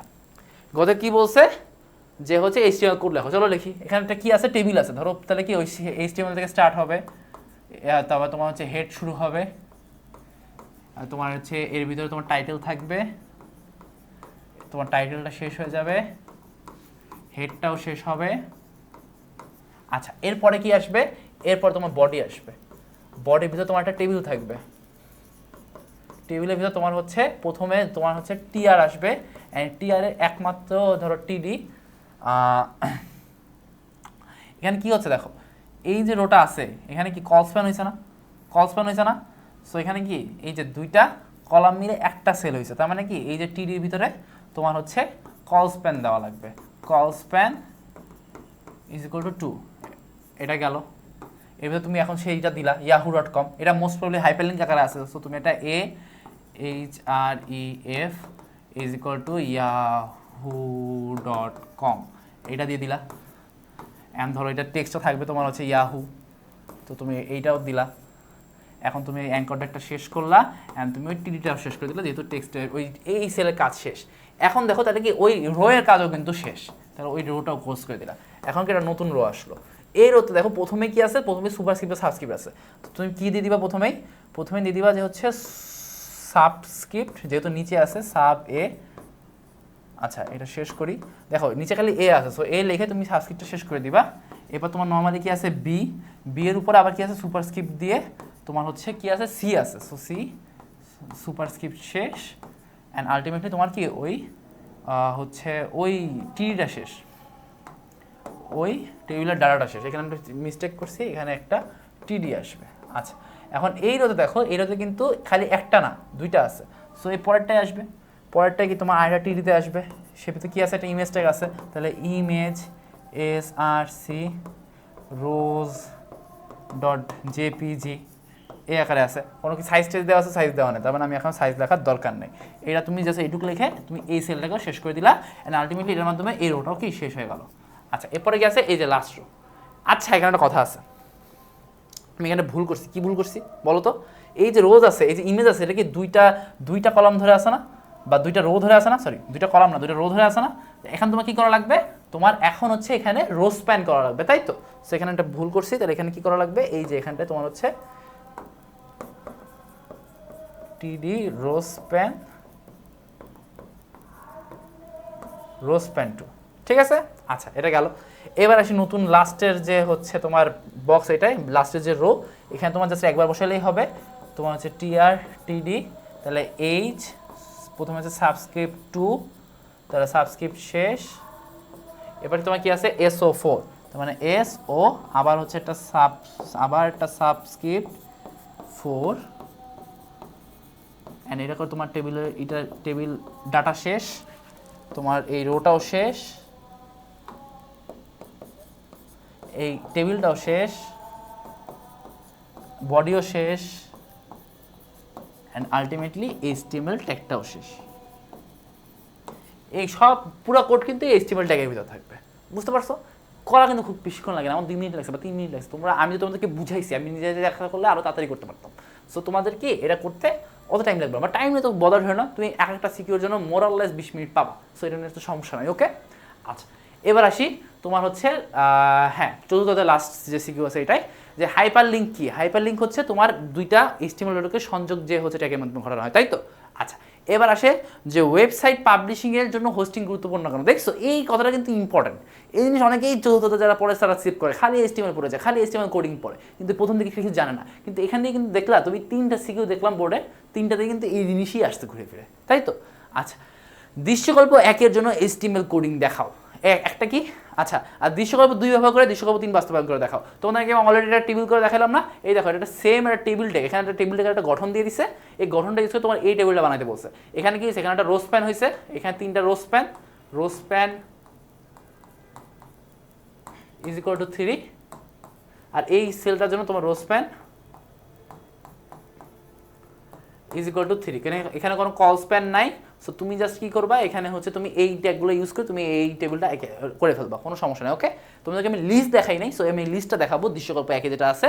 দেখো এখানে একটা লিস্ট আছে, লিস্টটা চলো এটা কি সামহাও কপি করা যাবে না, আচ্ছা কপি করা যাবে না, চলো এই অন্য বৃত্তটা লিখি তারপর তোমাদের করাই। ধরো একটা প্রথমে একটা এরকম একটা ভরাট বৃত্ত আছে, এখানে তোমার হচ্ছে রিভার, এবার কি আছে, এবার তোমার ফাঁকা পদ্মা, এবার কি আছে তোমার যমুনা। আচ্ছা এরপরে কি আছে, এরপর হচ্ছে মেঘনা। আচ্ছা এরপরে কি আছে, এরপর তোমার আছে ফ্লাওয়ার কি এরকম ভরাট, এটার ভিতরে কি থাকবে, এর ভিতরে থাকবে ফ্লাওয়ার। এরপর কি আছে তোমার হচ্ছে অ্যাডেনিয়াম, এই অ্যাডেনিয়াম কিন্তু একটা স্কোয়ারের ভিতরে আছে, সো অ্যাডেনিয়াম। আচ্ছা এরপর কি আছে রোজ, এটাও কি আছে স্কোয়ারের ভিতরে আছে রোজ। এরপরে কি আছে, এরপর আছে তোমার হচ্ছে লিলি, তার মানে এখানে ভিতরে কি আসবে লিলি। এখন এই টেবিলটা আমরা বানাবো, সরি লিস্টটা বানাবো। ধরো লিস্টটা আমি ওই যে প্রথম দিকে এই যে দেখো এই যে এই পার্টটুক যেটা ছিল এটা কিন্তু প্রতিটা ইসেই আসবে, তাই তো। এটা আমি লিখতেছি না, আমি জাস্ট হচ্ছে তোমার সেই লিস্ট থেকে শুরু করতেছি। ধরো এটা এলআই ট্যাগ, এটা তুমি স্টার্ট করবা না, এলআই ট্যাগ তুমি স্টার্ট করবা না। এটা কি একটা আনঅর্ডার লিস্ট না অর্ডার লিস্ট? অর্ডার লিস্ট হচ্ছে যখন 1 2 3 থাকবে সেটা হচ্ছে ওএল বা অর্ডার লিস্ট, ঠিক আছে। আর এটা কি, এটা একটা আনঅর্ডার লিস্ট। সো এখানে কি আসবে, এখানে তোমার হচ্ছে ইউএল আসবে, ঠিক আছে। এখন ইউএল আসলে কথা আছে, এই যে ডিস্ক আছে না প্রথমে, এই ডিস্কটা হচ্ছে ডিফল্ট, এই ডিস্ক আনতে গেলে জাস্ট আমি যদি ইউএল দিয়ে দিই তাহলে আমার চলে আসবে ডিস্ক, কিন্তু পরের থেকে যে ফাঁকা আছে তখন কিন্তু আমার একটা টাইপ দিয়ে একটা সার্কেল দিতে হবে, একটা অ্যাট্রিবিউট দিতে হবে, ঠিক আছে। চলো যাই দেখতেছি, সমস্যা নেই। তো ইউএল দিয়ে তুমি স্টার্ট করার পর তুমি একটা লিস্ট ট্যাগ দিয়ে তুমি ওই হিসাবটা বসাবা রিভার। এখন এখানে তুমি এই রিভারটাকে শেষ করে দিবা, আর এখানে তুমি এই আনঅর্ডার লিস্টটাকে এখানে শেষ করে দেবা, মানে একটা লিস্ট এখানে শুরু হবে এখানেই শেষ হবে। কেন বলতেছি, তুমি আবার একটা আনঅর্ডার লিস্ট স্টার্ট করবা, এখানে তোমার এবার টাইপটা দিবা সার্কেল। এখন তুমি যে লিস্ট শুরু করলা, লিস্টে কি আসবে, তোমার পদ্মা আসবে, এবার কি আসবে, এবার তোমার হচ্ছে যমুনা আসবে, এবার কি আসবে, এবার তোমার মেঘনা আসবে,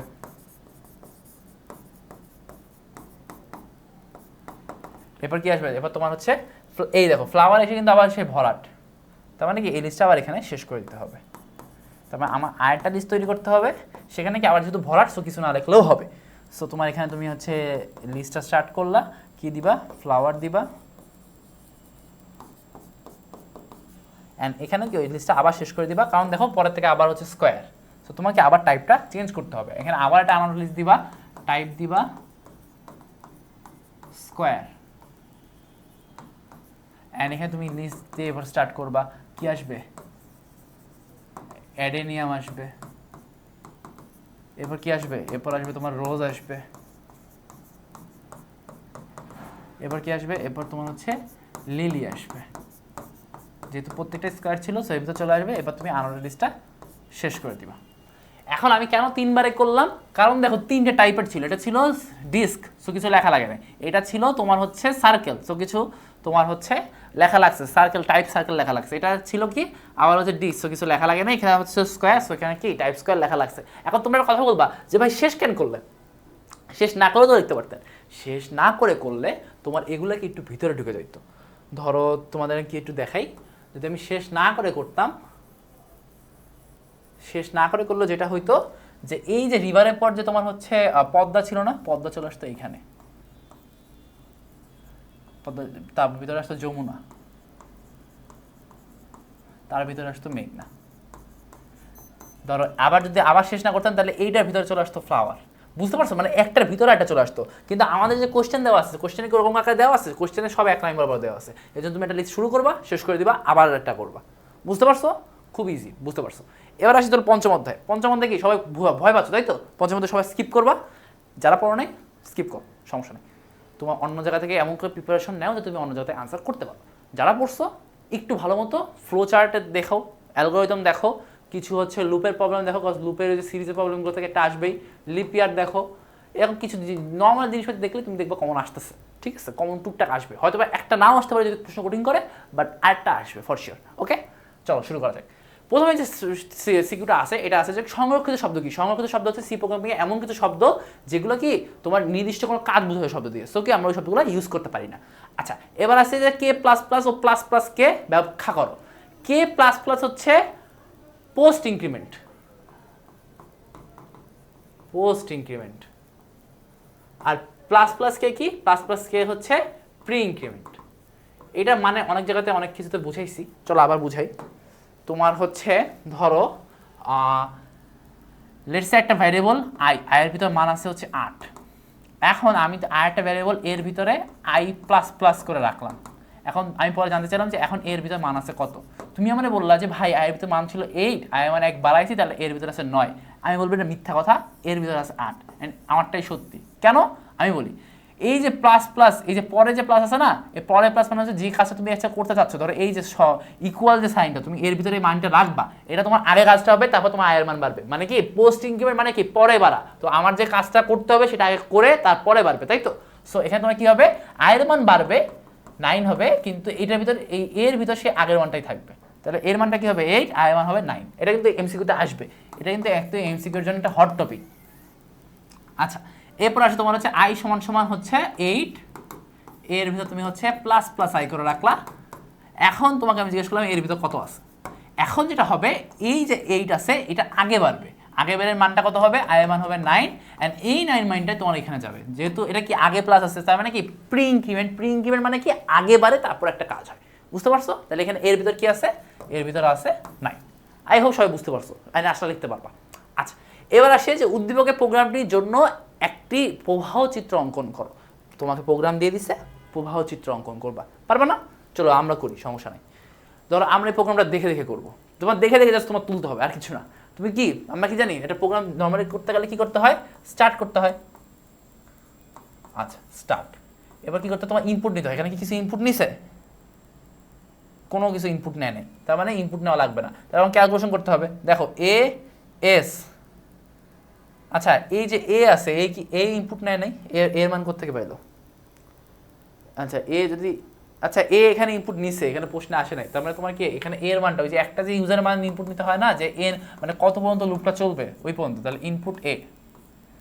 আচ্ছা, এবার তোমার আসে যে হচ্ছে তোমার এই যে এস, এস সমান সমান 0 ধরে নিতে হয়, আর আই সমান সমান কত? ও আচ্ছা না, এ তো 1 থেকে শুরু করছে। আচ্ছা সরি, কোনো ইনপুট আসবে না এখানে। এ হচ্ছে তোমার সেই আয়ের বদলে এ বসাইছে, সো এখানে কি তোমার একটা ক্যালকুলেশন আসবে, এ সমান সমান 1, এস সমান সমান 0। বেসিক্যালি 1 থেকে 30 পর্যন্ত যোগ করছে এই প্রোগ্রামে, আর কিছু না। এবার দেখো এ ওয়াই সমান সমান 1 হচ্ছে এস সমান সমান 0। এখন কি তোমার সেই সত্যটা বসাইতে হবে, তাই তো? যে if A is less than equal to 30, যদি ইয়েস হয়, যদি ইয়েস হয় তখন কি হবে, তখন হচ্ছে এই যে ভিতরে কাজটা হবে যে S is equal to S plus A. আবার কি হবে, আবার হবে যে এর মানটা বাড়বে, কত করে বাড়বে, 2 করে বাড়বে, তাহলে এ প্লাস ইজ ইকুয়াল টু 2। ঠিক আছে, এখন কি আবার আসবে, ঠিক এখানেই আসবে, এখানে এসে আবার দেখবে যে এর মান বাড়ার পর কি আবার আছে কিনা, যদি ইয়েস হয় তাহলে আবার নামবে, তাই তো? একসময় ইয়েস আর হবে না, তখন হয়ে যাবে নো। নো হয়ে গেলে যেটা হবে যে তোমার এই যে কি এস এর মানটা, সামের মানটা কি প্রিন্ট করে দেবে, তাহলে কি প্রিন্ট এস, অ্যান্ড তারপর কি তোমার প্রোগ্রামটা এন্ড হয়ে যাবে। সো আই হোপ বুঝতে পারছো সবাই, সবাই মনে হয় ফ্লোচার টুকটাক করছো। আর প্রশ্ন দেখে দেখে তোলা তো আসলে ইজি, তুমি যদি একবার পড়ে থাকো প্রশ্ন দেখে তোলা কিন্তু বেশ ভালোই ইজি, কোনো সমস্যা নাই। ওকে, আচ্ছা এবার দেখো ঘতে কি বলছে, ঘতে বলছে উদ্দীপকের প্রোগ্রামটি ওয়াইল লুপ ব্যবহার করে তৈরি করা সম্ভব কিনা। দেখো ফল লুপে দেওয়া আছে, তুমি সেটা ওয়াইল লুপে কনভার্ট করবা, কীভাবে করবা চলো দেখি। ধরো এই শুরু থেকে স্টার্ট করলাম, ইনক্লুড stdio.h, এবার কি আছে, এবার আছে ইনক্লুড কনিও ডট এইচ। এটা আসলে নর্মালি তোমরা যদি নিজে থেকে প্রোগ্রাম করো এই conio dot H R include করা লাগবে না, কনিও ডট এইচ আসলে লাগে না এখন আর, কনিও ডট এইচ। আচ্ছা এবার কি আছে, এরপর আছে মেইন ফাংশন। আচ্ছা ইন্ট মেইন ফাংশনটা দেওয়া বেটার, সো এটা দিলা তুমি int main, second bracket start করলা, ইন্ট সেকেন্ড ব্র্যাকেট স্টার্ট করে তোমার ইন্ট এ এস সব সেম থাকবে। তুমি কোথায় চেঞ্জ হবে, এস সমান সমান 0 এখানেও চেঞ্জ থাকবে, জাস্ট এ সমান সমান 1 এটা লুপের বাইরে ধরতে হবে। এবার তোমার ধরতে হবে ওয়াইল, সেই শর্ত চলে আসবে যে A is less than equal to 30। এবার একটা থার্ড ব্র্যাকেট দিয়ে শুরু করে এখন তোমার হচ্ছে যোগের কাজটা করতে হবে। যোগের কাজটা হচ্ছে S is equal to S plus A and a plus is equal two 2 and হচ্ছে প্রিন্ট, এটা প্রিন্ট এফ করতে হবে। যখন লুপটা সত্য হবে না তখন এমনি থেকে লুপ থেকে বেরোয় যাবে, আর তখন তুমি প্রিন্ট করবা যে পার্সেন্ট ডি হচ্ছে এস, এস এর মানটা প্রিন্ট করে দিবা, রিটার্ন 0, প্রোগ্রাম শেষ। বুঝতে পারছো, জাস্ট এতটুকু আনসার। এটার জন্য তোমার 4 মার্ক দিবে বোর্ড পরীক্ষা, বুঝতে পারতেছো? একটু করো জাস্ট টাইপ কম বিষয়গুলো। ফল লুপে থাকলে ওয়াইল লুপে কীভাবে যেতে হয়, ওয়াইল লুপে থাকলে তোমার ডু ওয়াইল লুপে কীভাবে যেতে হয়, ডু ওয়াইল লুপে থাকলে ফল লুপে কীভাবে আসতে হয়, জাস্ট এই পার্থক্যগুলো পড়লো। এখান থেকে কিন্তু মানে লাস্ট 10 বছরে এখান থেকে সবচেয়ে বেশি কোয়েশ্চেন আসছে প্রোগ্রামিং অধ্যায়, ঠিক আছে? সো এটা করো। আচ্ছা এবার আসি, এই দেখো সেম ওখানে কি করছিলাম, ওখানে আমরা হচ্ছে 1 থেকে ওই প্রোগ্রাম যেটা দেওয়া ছিল ওখানে আমরা 1 থেকে এই বিজোড় সংখ্যার তোমার 30 পর্যন্ত যোগফল নির্ণয় করছিলাম। 30 তো না 29, তার মানে এখানে কি হয়েছে, এখানে তোমার স্কোয়ার করে যোগ করছে, আমরা করবো কোনো সমস্যা নাই। এই দেখো পোস্ট ইনক্রিমেন্ট আর প্রি ইনক্রিমেন্ট, এখানেও বলছে স্ট্রিং কি, স্ট্রিং হচ্ছে একগুচ্ছ ক্যারেক্টার, প্রোগ্রামে ব্যবহৃত ইনপুট বা আউটপুট নেওয়ার জন্য একগুচ্ছ ক্যারেক্টার, আর কিছু না। আচ্ছা এবার আসি উল্লেখিত সিরিজটির যোগফল নির্ণয়ে ফ্লোচার্ট নির্ণয় করো। ফ্লোচার্টটা আমি দেখাচ্ছি। আচ্ছা ফ্লোচার্টটা কি দেখাবো, ইজি। দেখো এই যে এটা যেটা আছে না, আমি এখান থেকে দেখাই দিই। ধরো এই যে এটা যেটা আছে আমাদের কাছে, এই যে ফ্লোচার্টটা আছে এখানেই আসবো।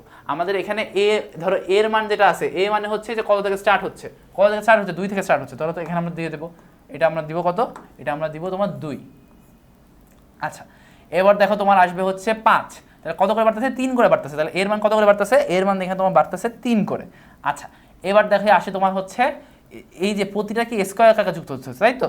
সো তোমার এখানে কি করতে হবে, তোমার এ ইন্টু এ আবার যোগ করা লাগবে, কি প্রত্যেকটার সাথে তোমার কি ওইটার স্কোয়ার বা পাওয়ার সহ যোগ হচ্ছে, তো এ ইন্টু এ স্কোয়ার, তাই তো? এরকম পর্যন্ত যোগ করা লাগতেছে, আলটিমেটলি তোমার হয়ে গেছে। সো কত পর্যন্ত চলবে, এটা তোমার চলবে হচ্ছে এন পর্যন্ত। এখানে তোমার 30 আগে থেকে বলে নাই, সো এটা কত মান তুমি জানো না, সো এখানে তোমার চলবে কোন পর্যন্ত, এন পর্যন্ত, ঠিক আছে? দেখো হয়ে গেছে, যোগফল নির্ণয় করা তোমার হচ্ছে ফ্লোচার্ট নির্ণয় করতে বলছে, ফ্লোচার্ট হয়ে গেছে। বুঝতে পারতেছো, ফ্লোচার্ট হয়ে গেছে, কয়েকটা চেঞ্জ করছি, আলটিমেটলি সব কটা স্ট্রাকচার সেম। ওকে আচ্ছা এবার আসি, এবার তোমাকে বলছে যে হচ্ছে ইফ স্টেটমেন্ট ব্যবহার করে সিরিজটির প্রথম 40টি পদে যুক্ত করো। বেসিক্যালি এটা হচ্ছে ইফ স্টেটমেন্ট মানে হচ্ছে তোমার ইফ অ্যান্ড গো টু। এটা আসলে করা যায় কিনা, এটা আসলে একবার আসছিল ঢাকা বোর্ডে 2019 সালে মনে হয়, তারপর থেকে এটা আমিও পড়ছি, আমার পরে আমার জুনিয়ররাও পড়ছে, আমার 1 বছর আগে সিনিয়ররাও পড়ছে। এটা আর অত বেশি আসে নাই, তাও এটা তোমরা যখন জেনে রাখো কোনো সমস্যা নাই। কীভাবে করতে হবে, আচ্ছা এখানে আসি, এখানে একটা নতুন পেজ যুক্ত করি। তোমার হচ্ছে বেশ ইজি, কোনো সমস্যা নেই। তুমি হচ্ছে ধরো ইনক্লুড এস, মাথা কাজ করতেছে না। আচ্ছা এই যে ইনক্লুড stdio.h, এখানে কি তুমি কি করবা, ইন্ট মেইন ফাংশনটা ডিক্লেয়ার করবা, ইন্ট মেইন। এবার তুমি স্টার্ট করবা কোত্থেকে, তুমি হচ্ছে একটা ইন্ট এ ধরে নিবা অ্যান্ড তুমি একটা এস ধরে নিবা। এখন তুমি এর মান ধরবা কত, এর মান তুমি স্টার্ট করবা হচ্ছে তুমি 2 থেকে স্টার্ট করলা। এস এর মান কত ধরবা, এস এর মান তুমি 0 থেকে স্টার্ট করবা অ্যান্ড তুমি এখন কি যোগ করবা। তো এখন তোমার কি শর্ত চেক করা লাগবে না, শর্ত তুমি ইফের ভেতরে যোগ করবা। তুমি দেখবা যে if A is less than equal N, এটা যদি চেক করা হয় তুমি দিয়ে দিবা যে তাইলে হচ্ছে এই কাজটা করো। আচ্ছা গো টু, আচ্ছা এখানে যেহেতু ইফের, সো এখানে তোমার হচ্ছে একটা গো টু স্টেটমেন্ট ইউজ করা লাগে। ইফের পর একটা go to statement, go to again, একটা পার্ট এরকম তৈরি করা লাগে আগে থেকে অ্যাগেইন। এখন এই অ্যাগেইনটা তোমার আগে থেকে একটা মানে একই প্রোগ্রামে একটু নিচে বা উপরে তৈরি করে রাখবা। এই অ্যাগেইন একটা সেকশন, এখানে একটা কোলন দিবা, কোলন দিয়ে এর ভিতরে তুমি হচ্ছে যোগের কাজটা করবা, যে S is equal to S plus a into A and a plus equal to 3, ঠিক আছে? এটা করে ফেলবা, কিছু না। তারপর তুমি এই অ্যাগেইনের বাইরে তুমি হচ্ছে প্রিন্টএফের ভিতরে পার্সেন্ট ডি এস প্রিন্ট করে দিলা, রিটার্ন 0, প্রোগ্রামটা এখানে শেষ করে দিলা। বুঝতে পারছো? এটা পার্ট, এটা নিচে আর কি এইটা। ওকে, খুবই সহজ, কোনো সমস্যা নেই। এবার আসি যে উদ্দীপকে হচ্ছে প্রবাহ চিত্রের জন্য সি ভাষার একটি প্রোগ্রাম লেখো। অলরেডি আমরা লিখছি, সেম ধারা ম্যাথ, এটা আমি করবো না, কোনো দরকার নাই। কম্পাইলার হচ্ছে তোমার সি ভাষার ইন্টারপ্রেটার, যেটা সি ভাষায় লেখা প্রোগ্রামকে মেশিন ভাষায় পরিণত করা, যেটা সেটা হচ্ছে কম্পাইলার। আচ্ছা, কম্পাইলার কি পুরো প্রোগ্রামটাকে একবারে রূপান্তর করা। ইন্টারপ্রেটার কি পাইথন ভাষার মানে রূপান্তর।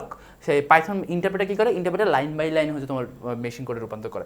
প্রোগ্রামে কোন ধরনের ত্রুটি হচ্ছে তোমার স্ক্রিনে প্রদর্শিত হয়, এটা আমি অলরেডি এমসিকিউতে করাইছি। এটা হচ্ছে সিনট্যাক্স এরর বা হচ্ছে ব্যাকরণগত ভুলটা প্রদর্শন করে।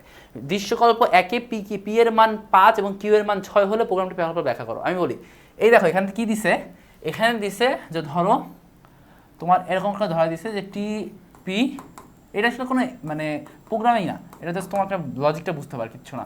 কিউ সমান সমান টি, এরকম করে পরপর লিখে দিছে, ঠিক আছে। তোমাকে বলে দিছে প্রশ্নে যে পি এর মান 5 এবং কিউ এর মান 6 হলে, তার মানে এখানে দেখো প্রথমে এটা শুরু হওয়ার আগে পি এর মান 5, কিউ এর মান কত, কিউ এর মান হচ্ছে 6, তার মানে এই পি এর মান কত 5, এই কিউ এর মান কত 6, তাহলে এই টি ধরো এই লাইনে পরে টি এর মান কত হলো, টি এর মান হলো 5। এই লাইনের পরে কিউ এর যে মানটা ছিল সেটা আসলে পি এর ভিতরে, ঠিক আছে, পি এর যে মানটা ছিল সেটা টি এর ভিতরে, আবার এই যে কিউ এর যে মানটা ছিল সেটা হচ্ছে পি এর ভিতরে, তাহলে পি এর মান কত হয়ে গেল 6।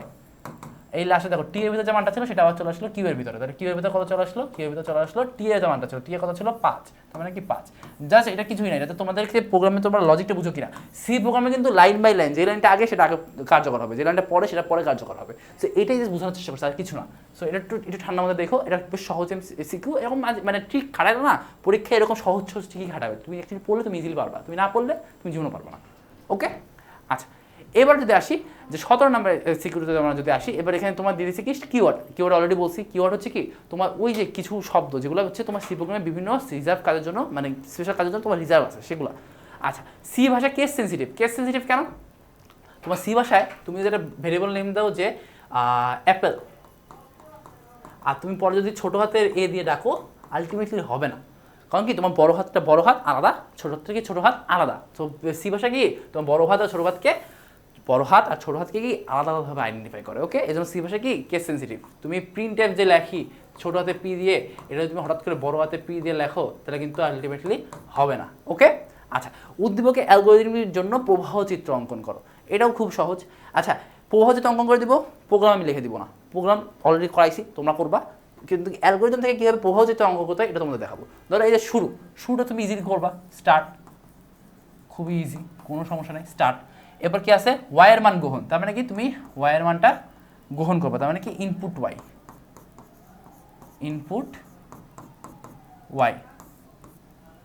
আচ্ছা এরপর কি আসবে, এরপর আসবে তোমার ওয়াই পার্সেন্ট 400, ওয়াই পার্সেন্ট 400, এটা কি যদি সমান সমান 0 হয় তাহলে কি ধাপ 6 যাও, তার মানে কি একটা কন্ডিশনাল, তার মানে কন্ডিশনাল কি তোমার রিংয়ে ডায়মন্ডের ভিতরে আসবে।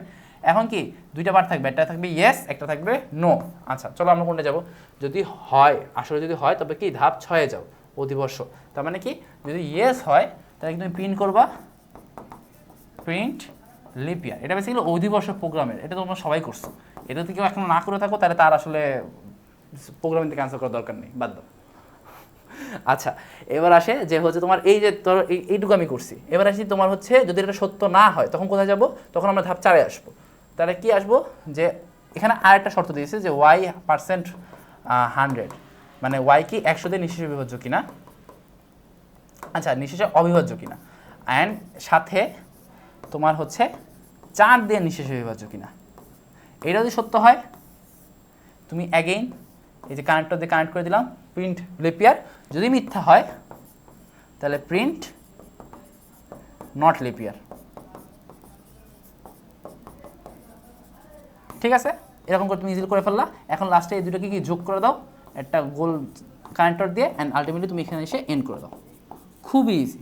ওকে, তুমি ফ্লো চার্ট এখন পেয়ে গেছো। ফ্লো চার্টে তুমি হচ্ছে এখন কি তুমি হচ্ছে ওই অধিবর্ষ প্রোগ্রামটা লিখবে। অধিবর্ষ প্রোগ্রাম সবাই পারো, এটা কোনো মানে কোনো দ্বিধাই নেই আমার, 100% পারো, কোনো সমস্যা নেই। ওকে, আচ্ছা এবার আসি তোমার হচ্ছে লাস্ট যে আমাদের সি প্রোগ্রামিং থেকে যে সিকিউরিটি আছে এখানে, যে সিনট্যাক্স এরর কাকে বলে, গ্রামাটিক্যাল এরর, সেটা সি একটি উচ্চতর ভাষার প্রোগ্রাম। এটা তুমি ব্যাখ্যা করবা যে সি কি অনেকটাই মানুষের ভাষার কাছাকাছি প্রোগ্রাম, এখান থেকে মানুষের ইজিলি হচ্ছে প্রোগ্রাম করতে পারে, অ্যান্ড এখান থেকে তোমার কি হচ্ছে পরে অনুবাদক কম্পাইলার ব্যবহার করে তোমার কি মেশিন ভাষা বা 0 বা 1-এ প্রকাশ করা হয়, রাইট? আচ্ছা, এবার আসি যে 1 নং উপদ্বীপকে সেন্টিগ্রেডকে উপাদানের জন্য একটি ফ্লোচার্ট তৈরি করো। তোমরা হচ্ছে আচ্ছা আমি প্রোগ্রামটা লিখে দিব, তোমরা এখন ফ্লোচার্ট করবা। দেখো, আচ্ছা দুটো তো আলাদা জিনিস। এবার আসি ক্যালকুলেশনটা তাহলে দেখাই, ফ্লোচার্টটাই দেখাবো। এখানে দেখো, এখানে ক্যালকুলেশন থেকে কী আসবে, তোমার এই যে সূত্র দিয়ে দিছে, তোমার এখন কী বলছে, তুমি দেখো তোমাকে সেন্টিগ্রেডকে ফারেনহাইটে প্রকাশ করতে বলছে। তার মানে কি, তোমার এই যে সূত্রটা আছে এখানে তোমার ফারেনহাইটকে এক পাশে রাখা লাগবে, বাকি সব কিছু তোমার অন্য পাশে নিয়ে যাওয়া লাগবে, রাইট? তোমার এই 9 আছে, এটাকে এই পাশে নিয়ে যাওয়া লাগবে। তোমার এই যে হচ্ছে 5 আছে, এটা এই পাশে থাক। আর এই -32 আছে, এটাকে কিন্তু এই পাশে নিয়ে আসা লাগবে, রাইট? কীভাবে নিয়ে আসবা চলো দেখি। তাহলে কি 9c/5, আর এই যে এইটা যখন এই পাশে চলে যাবে তখন কি +32।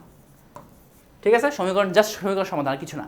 এখন তুমি কি করবা, তো তুমি স্টার্ট করলা, তারপর কি তুমি আসবা, তুমি ইনপুট নিবা কিসের মান, ইনপুট নিবা তুমি সেলসিয়াসের মান। সেলসিয়াসের মান ইনপুট নেওয়ার পর তুমি এই ক্যালকুলেশনটা করবা। এই ক্যালকুলেশন করার পর তুমি হচ্ছে আউটপুট দিবা। আউটপুট কি দিবা, আউটপুট দিবা ফারেনহাইটের মান।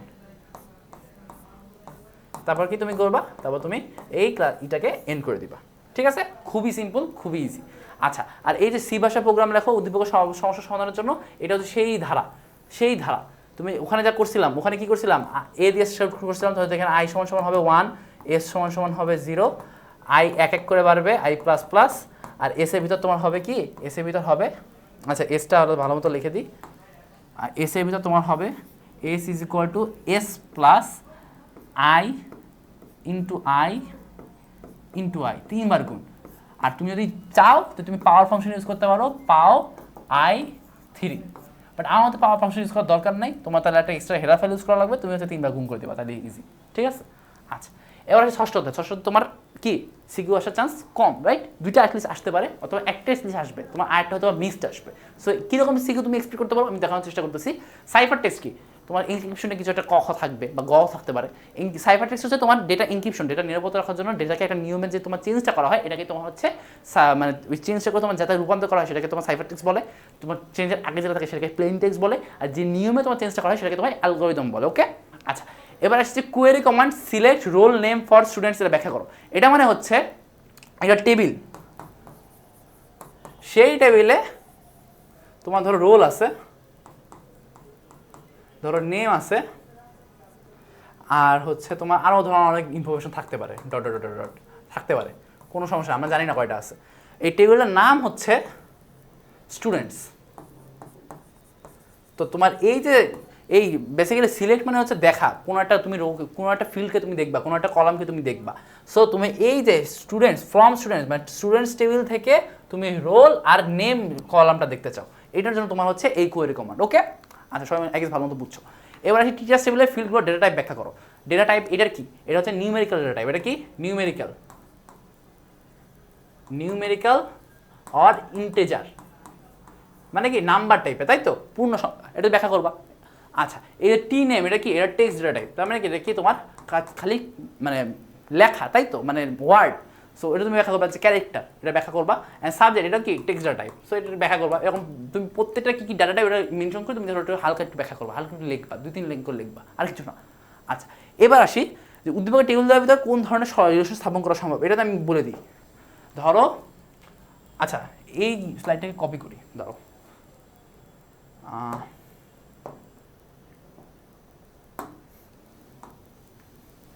যেটা লেখা আছে এটা মুছে ফেলি। আমি তোমাকে বলি, ধরো তোমার এরকম যখন কোয়েশ্চেন আসবে, এরকম যে কী ধরনের সম্পর্ক আছে, তুমি এরকম দুটো টেবিল আঁকবা। টেবিল লেগে তুমি দেখাবা এই যে এই পাশে যে টিআইডি এখানেও আছে, এখানে 101 আছে, এই যে এখানে 101 কি 2বার আছে, তারপর এখানে 102 এখানেও আছে। 102 কয়বার আছে, 102ও তোমার 2বার আছে।